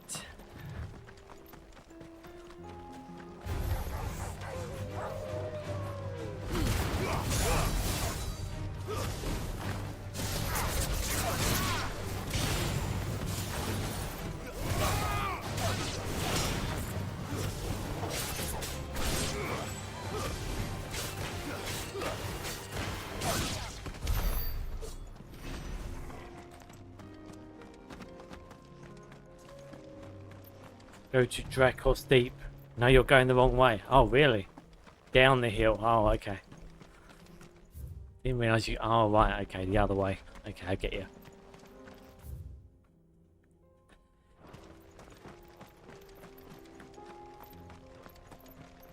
Go back. I'm on it, mate. I'm on it. I'm on it. You ready?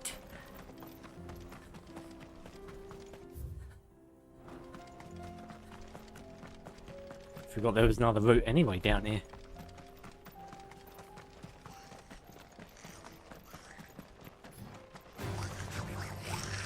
Out of the way, goblins.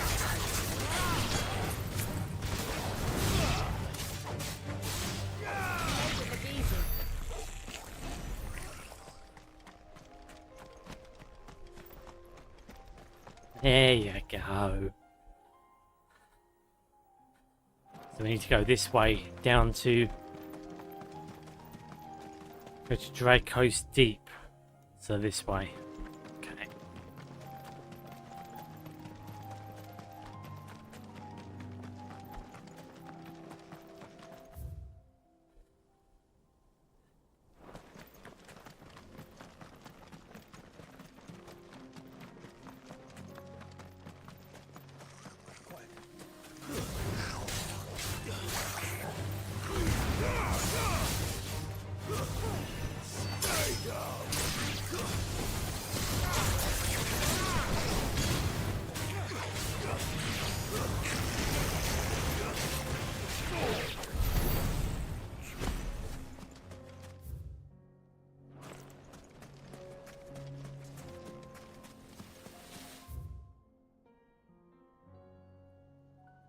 Do I pull a right or a left here?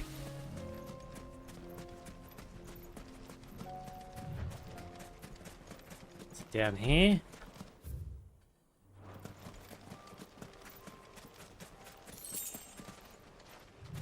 Hang on, is that it? It is. The Hand of Dione.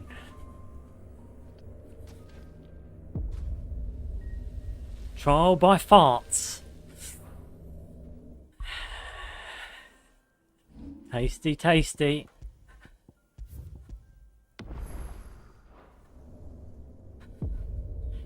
Trial by wind. Within this ancient menhir awaits a harrowing trial in which Clive must face to overcome a host of deadly foes wielding the blessing of but a single icon.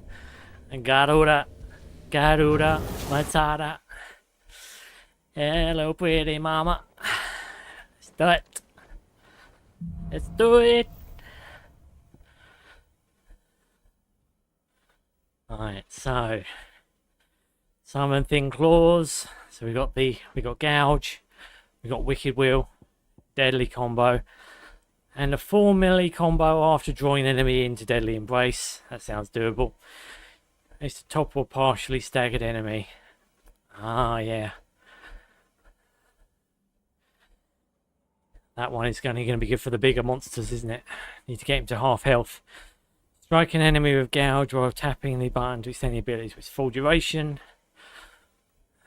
Yeah, I should be okay with this one for the most part. Right. See how good we do.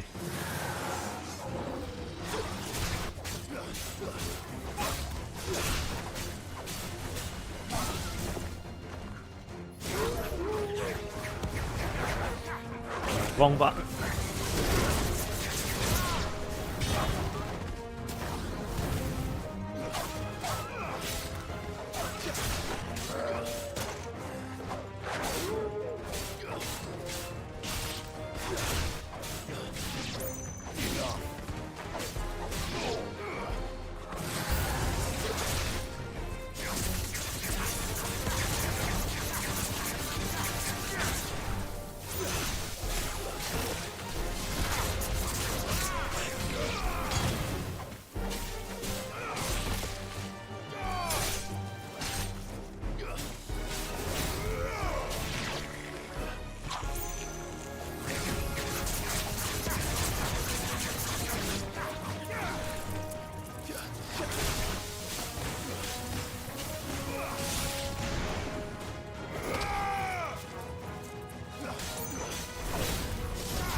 Cleaved.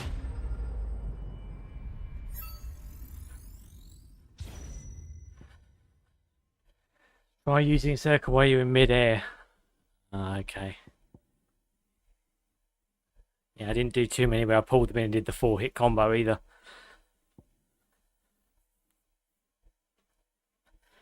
Okay. We'll continue to go. We'll see how we get on. We see how we get on. Oh, wait for that health to build back up. Trial 2, babies. Trial 2. Has my moveset changed? Yeah, we got Rook's Gambit now instead of the claws. Jump back, then deliver a punishing encounter. Yeah, that's going to be difficult. Yeah, that would imply I've got to wait. Yeah, okay. We'll see how we get on with that.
I thought I did that a lot. I haven't done it that much. Ability finish. Yeah, I didn't get many of those. Come on.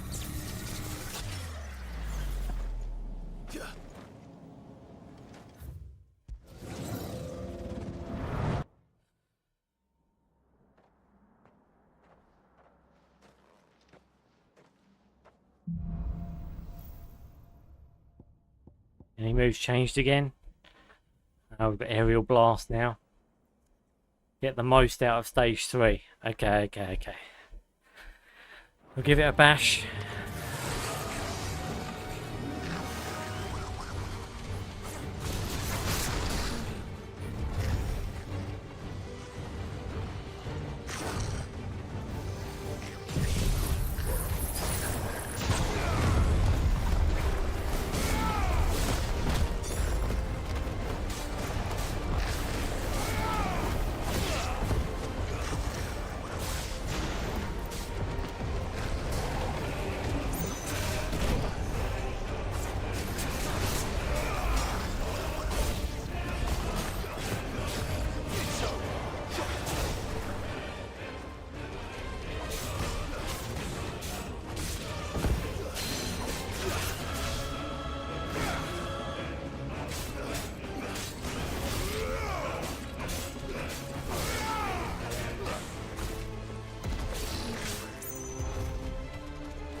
Not long enough.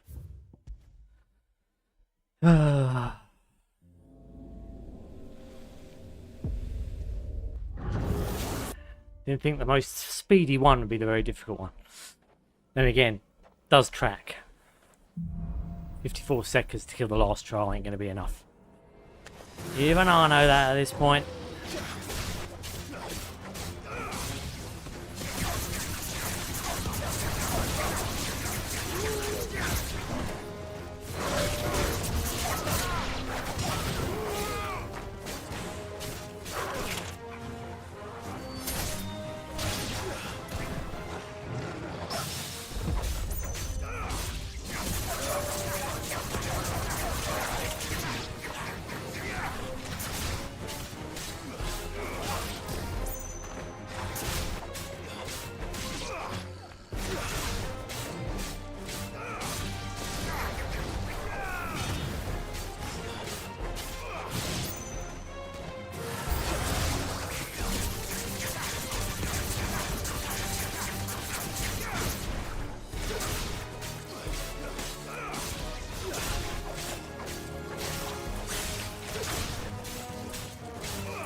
I'll try it anyway. Nah, 54 seconds was never going to be enough. I knew that going in. It's alright, we'll get back there. I'm not worried.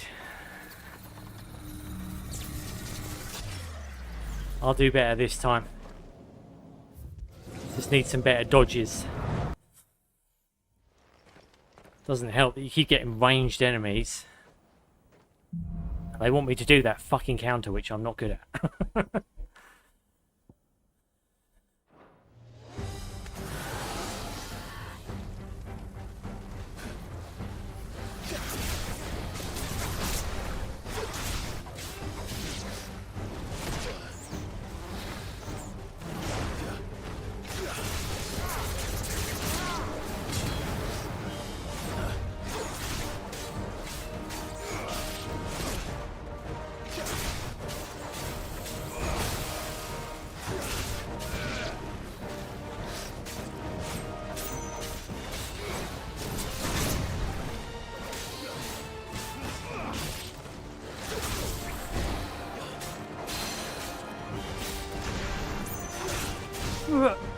Big bitch.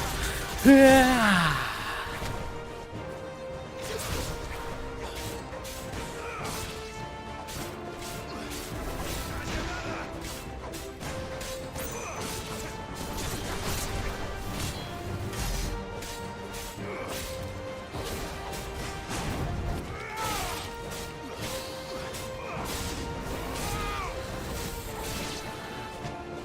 we go, boy.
Good with time here. Good. That's what I wanted to hear. Stage 3, baby. Let's do it. Give me the power.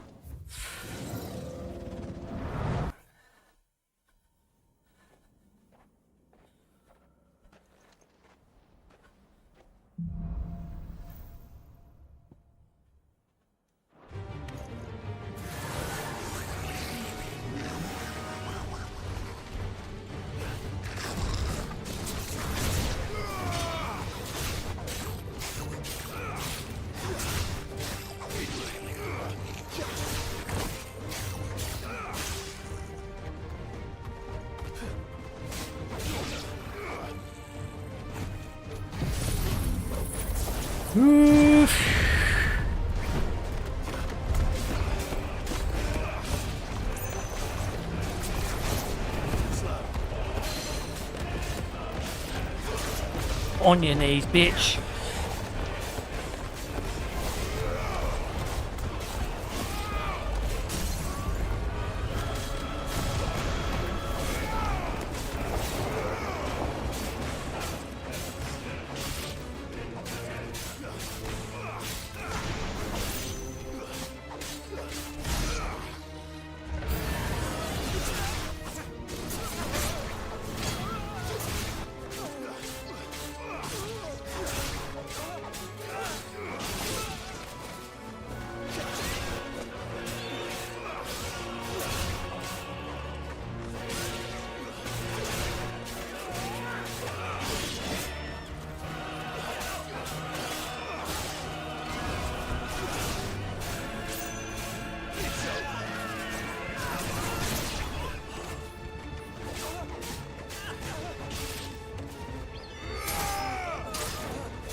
Booyah!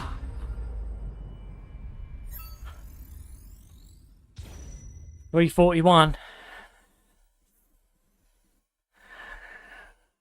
I don't know, what do we think, guys? Think that's realistic?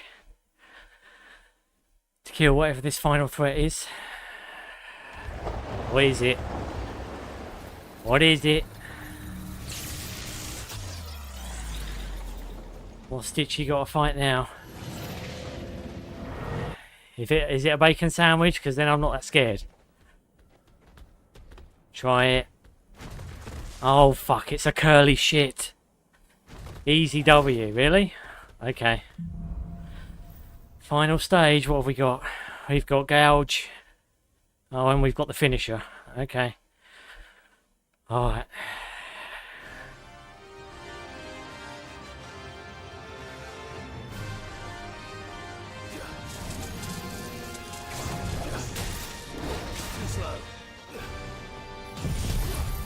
Got a curly shit for you, Curl.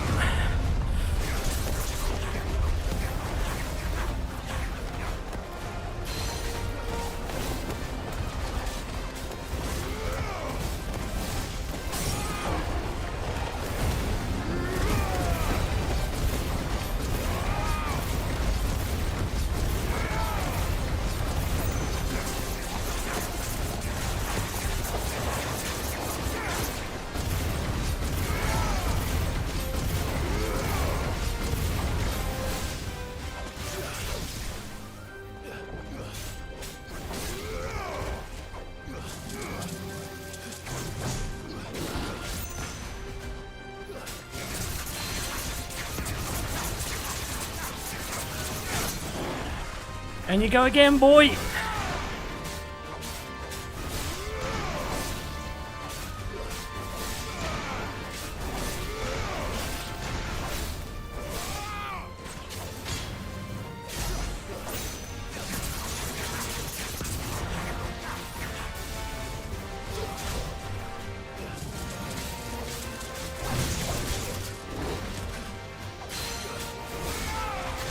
On your knees, bitch. Get over here.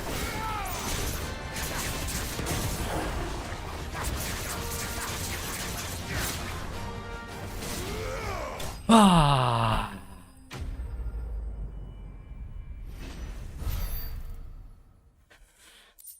Easy W. Stitch is so over leveled that one hit takes 10% of the stagger bar. And I've got amazing skill.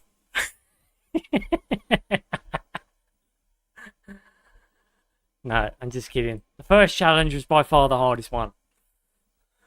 But again, that's because it required you to intermingle attacks, which is a bit more than what I was doing. These other skills, though, they seem to just require you to basically use key fundamentals of the moveset. Good game, W. Cheers, guys. Increases aerial blast wheel damage by 12%. That's another one done.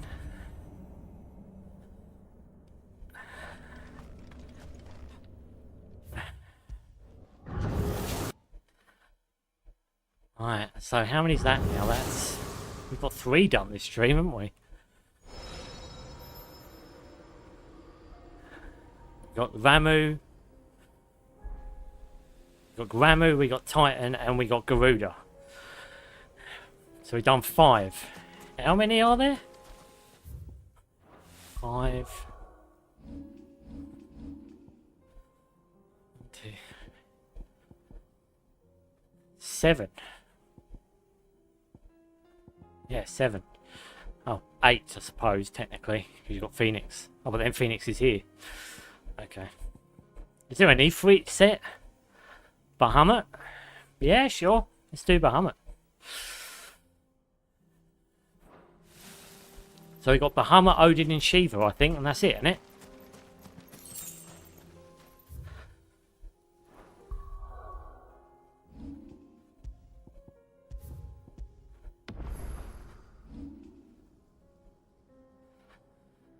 So where are we going for Bahamut? Bahamut. I'm assuming we're going to go to Sambrek somewhere.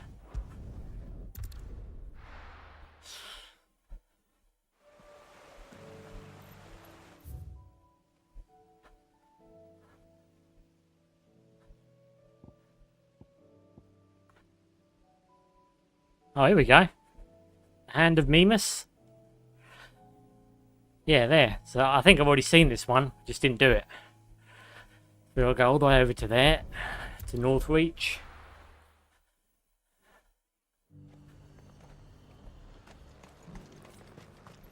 And now might I help the It's already on your map. Yep. We already sorted with this one. I think I may have seen this when I was exploring before anyway. It's just when we got to the latter portions of the game and we were doing the side content, exploring the open world seemed pointless because the only thing that was in it was just random item drops. I didn't go exploring that deeply into the other worlds. This one, however, I did look around the outer rim. So it makes sense that I saw this. I didn't with Dalmekia. Again, I think it's only the two opening areas, Rosaria and Sambrek, I did fully explore. For the most part. Because yeah, you weren't here for the start of the stream, Bob. I was very diligent about exploring the open world. But then, like I said, I quickly realised there was nothing in it. So, side of random garbage. And sometimes a chest.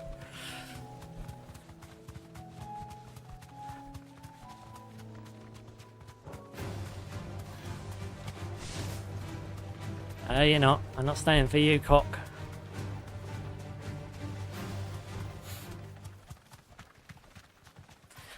Don't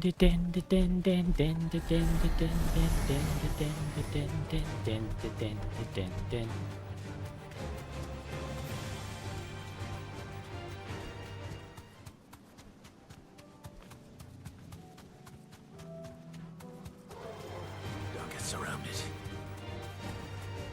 Be safe. Kill these dicks.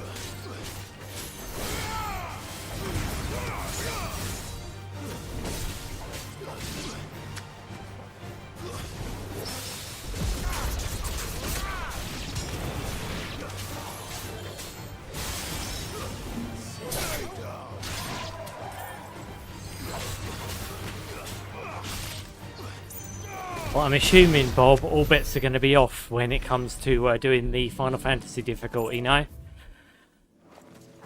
I might be a bit overtuned here, but I get the feeling when we're doing the hard mode, shit's going to ramp up a bit, yeah?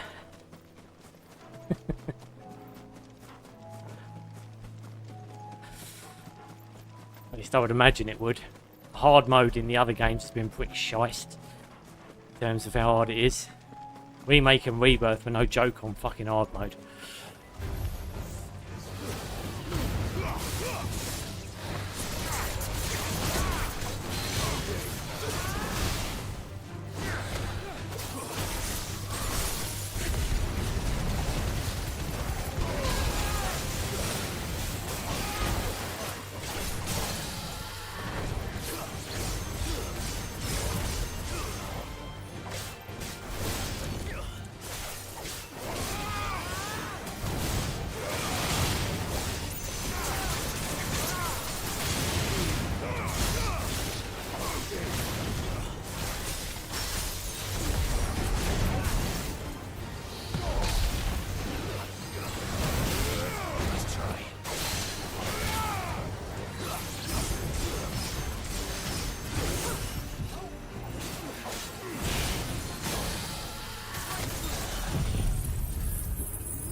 Boy's done.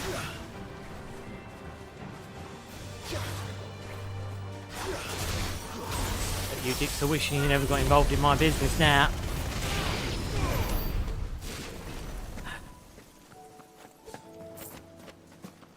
With the DLC extension to the level cap, you end up higher level than originally allowed on this mode, so I guess. You sound very disappointed, Bob. I'm assuming this was meant to be a severe, crazy challenge. Sorry to let you down, dude. Again, that's why you were saying use weaker weapons, weren't it? I suppose the weapons as well and all the gear just make this these kind of challenges. This just shows you they didn't think about some of this, didn't it? To a certain degree. Trial by light. Within this ancient men here awaits a harrowing trial in which Clive must race to overcome a host of deadly foes, wielding the blessing of but a single icon. Bahama, Bahama, Hama, Hama. Let's have a look. I can tell you're disappointed. To be honest with you, I thought this would be harder. I thought it would kick my fucking ass. Mega charge. Land a fully charged mega flare. Fucking hell. This is where you've got to let them attack you, isn't it? And you've got to dodge. Land 50 mega flare strikes. Fuck, okay.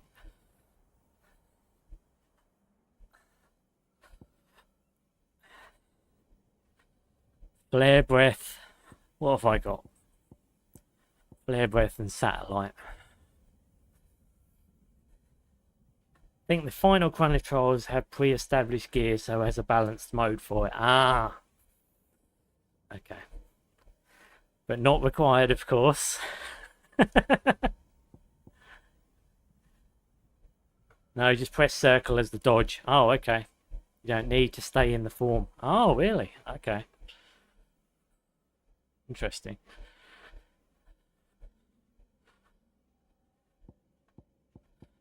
Punish, yeah, that's the downward thing. Just dodge into and then get out and keep attacking. Okay, okay.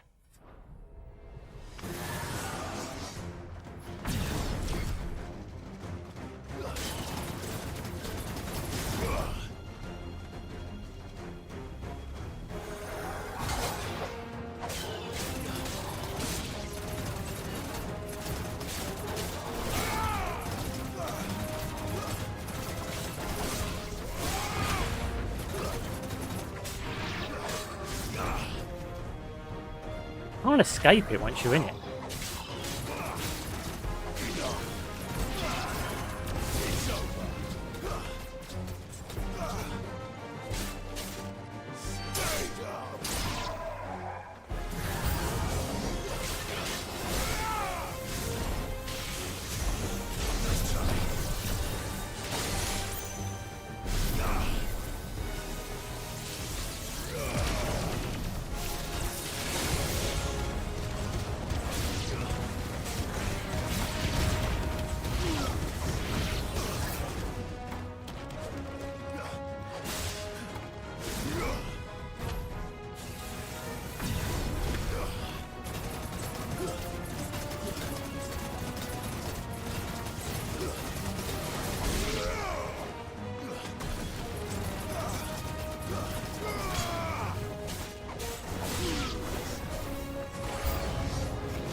Yeah, this is harder.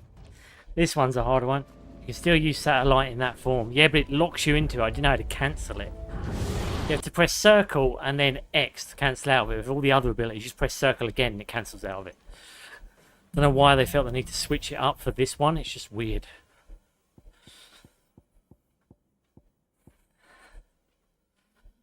And 50 mega flare strikes.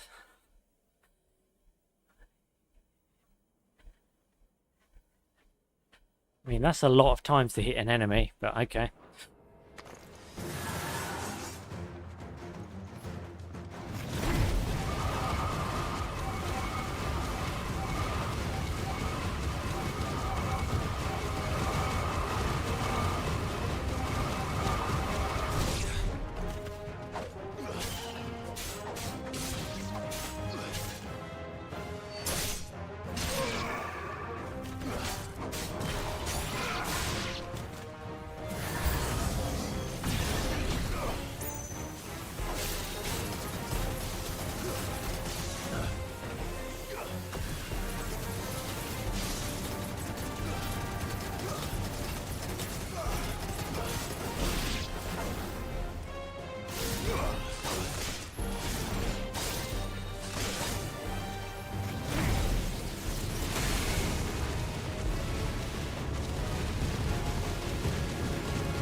What the fuck?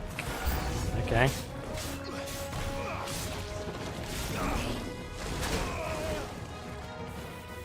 No, that didn't work.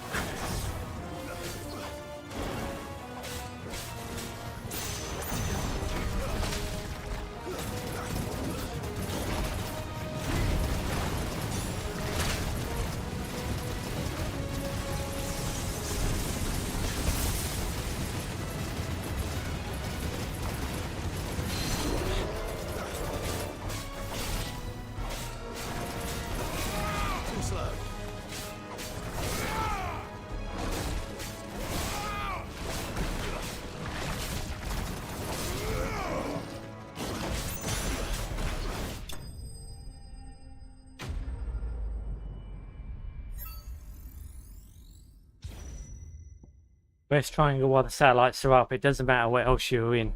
Okay.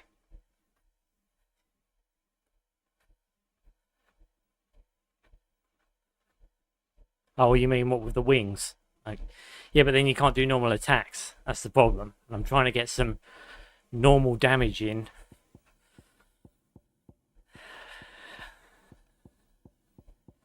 Yeah, I didn't get many ability finishes either, even though I thought I did, because there was actually quite a... when I was using that roast ability, it just fucking... I remember clustering those spiders up. That should have burnt all of their health.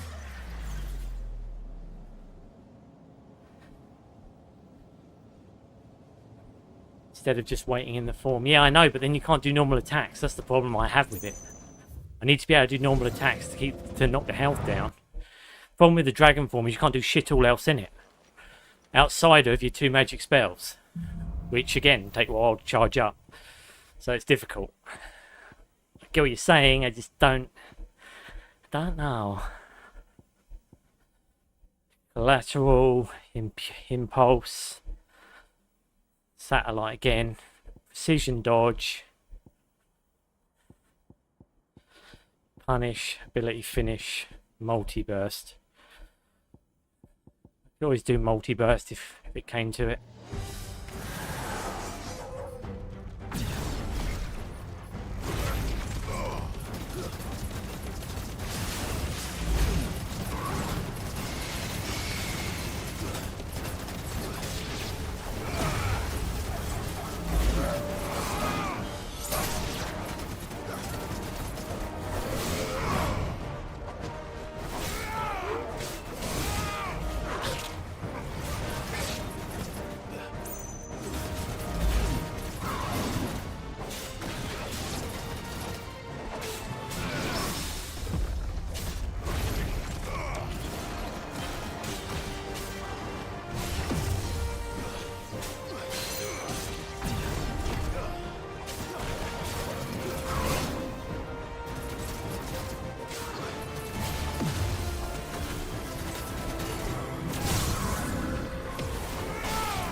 There you go, Podgy.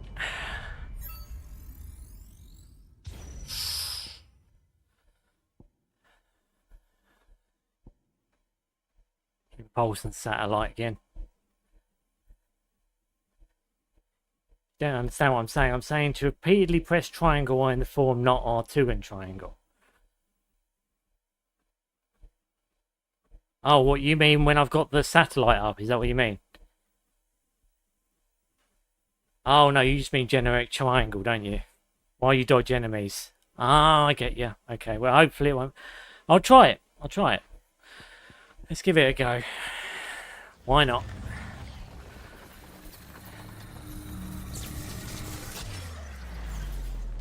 Just hate how the form kind of grounds me. Yes. Okay. Yeah, you can't use square, but you can use triangle.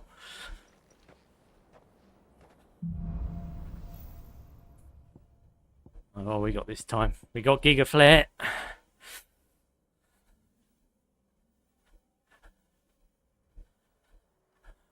Well, we should fire that immediately.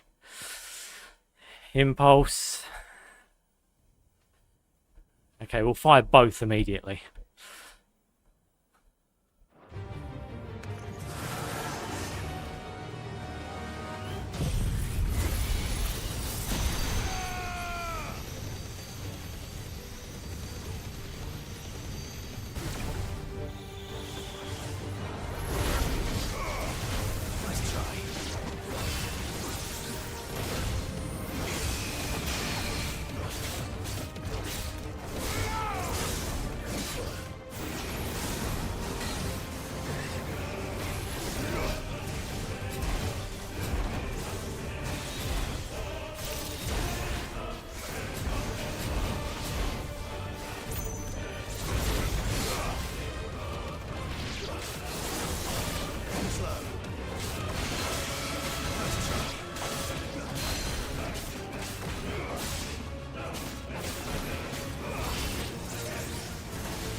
Triangle doesn't do anything.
And you go, dick.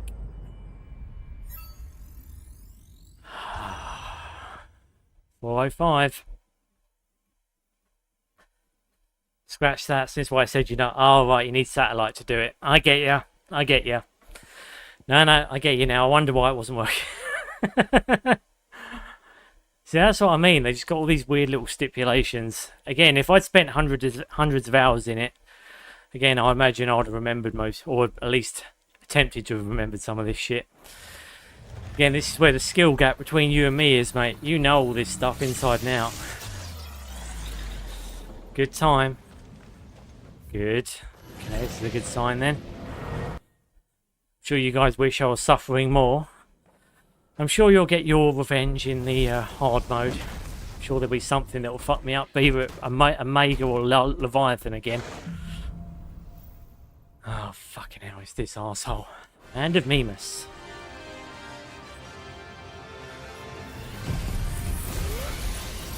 Ow.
There you go, boy.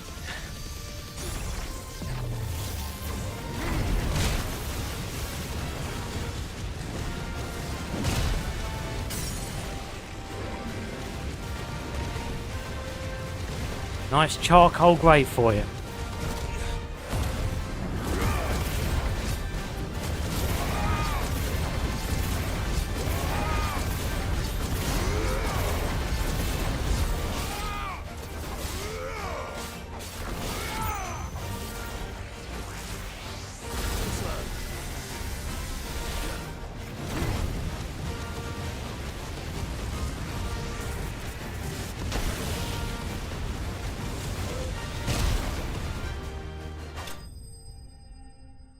Boom!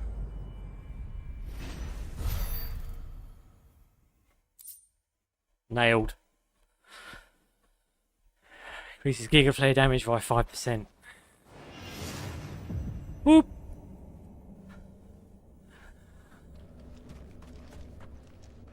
Thank you very much.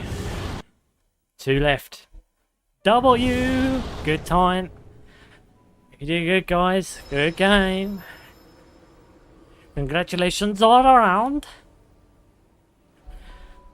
Oh, fuck me.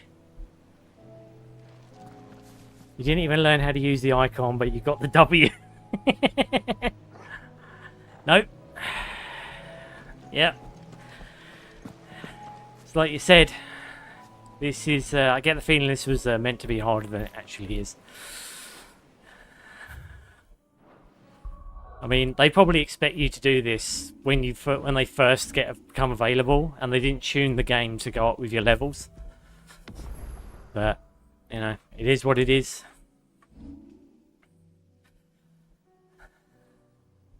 To be honest with you, that icon confuses the fuck out of me.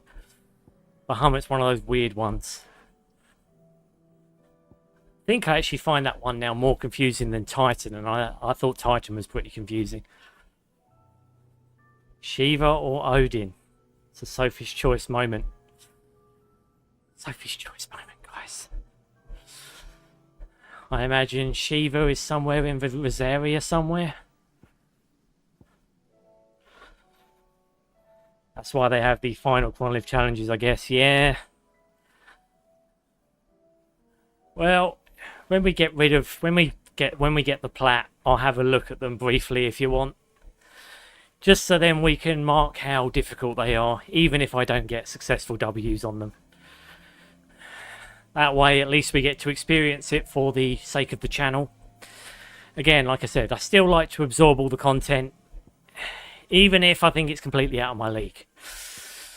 The main goal of my runs is for a platinum, but at the same time, it's always nice to see the extra content. I didn't have to fight Ruby and Emerald, for example. That's not an achievement, and I played it on the Switch. But I still did it because I wanted to see all the content. I wanted to show all the content on stream. Just to document it for my own purposes and my own opinion on it, basically. So, Waloed, the Angry Gap. Okay. But yeah, so we will, like I said, we will look at it when we've got all of the other stuff done. I didn't know she was from Waloed. Weird.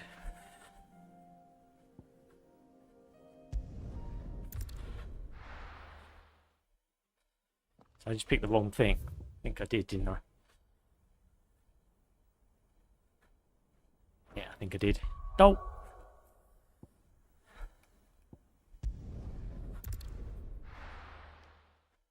The Angry Gap. Oh no, I did pick the right thing. Okay. Right. She isn't, but that's the Chronolith. Weird. And again, I guess they never proper mapped Jill's origins, did they? At least I don't think they did. Like, I'm not sure she's even on the map. I think it's spoken that her people were destroyed before the game's events or something.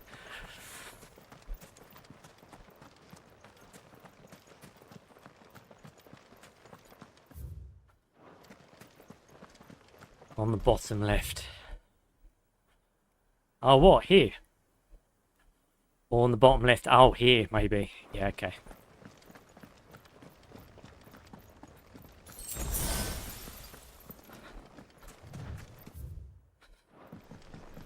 She was from the north. Yeah, and I don't think we've got that, have we, on the map? I don't know. I don't know. I don't know. I'm willing to be wrong there. I ain't got a fucking clue. Just know she doesn't really have any people. She was in slavery and God knows whatever else. First time you see her, she's with Clive and everyone. Part of the Super Soaker gang.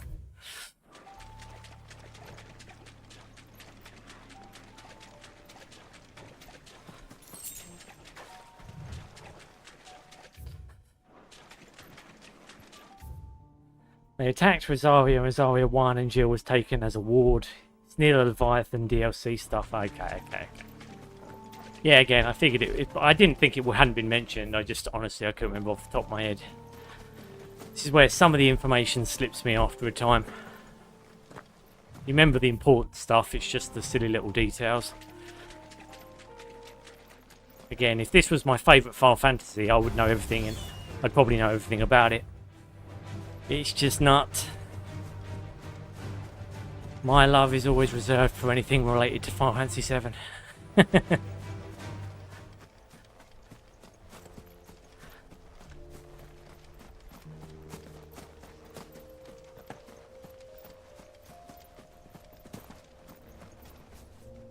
Here we go. Here we go. There it is. The Hand of Rhea. You're almost there. We are there, guys. Well, that's where we're leaving it today. We've got 2 left. Next time we might have time to do, again, the last bit of lore reading. The last 2 of these, and hopefully get started on the endgame. Might even see it, who knows. Part 34 could be where the playthrough completes. And then we've got our hard mode run and all the other fucking achievements that we've got to figure out. They're going to be tricky. One of them I'm pretty sure is to do a boss fight without getting hit. Which is going to be so fucking fun for me to try and do. But yes, I think you guys are breathing. I think you guys probably may see a little bit of rage just yet. W stream other than the lore reading. Thank you, Bob. You're both dicks. See you guys next time. Hope you have a lovely weekend. And yes, thank you so much for joining me, Bob. As always, mate, your sage counsel is always helpful. Thank you for that. DM, thanks for stopping by, dude. Good luck with the drawing. I want to see what you come up with. Coach, sorry to hear about your favourite mobile game, Ratchet and Clank, going to mobile. You're gonna love it, Mr. X. Keep supporting those waifus, buddy. I'm rooting for you from within the shadows. Cloud, thanks for stopping by, dude. Well, I want to know when the next Resident Evil one is. And lady, good luck with well, Genshin Impact, isn't it? Yeah, I've never been into live games personally, but you know, you do you. Glad you found something to get along with. And I think that was everyone tonight. Thank you so much for joining me, guys. It really does mean a lot when you stop by. Obviously, I will be over on Twitch on Friday doing more art if you're interested. Link should be in the description below. If not, don't worry about it. I will see you next Monday for part 34 of Final Fantasy 16. Could be the end. Could be. We'll see. But you're going to get some more lore, so don't worry about it.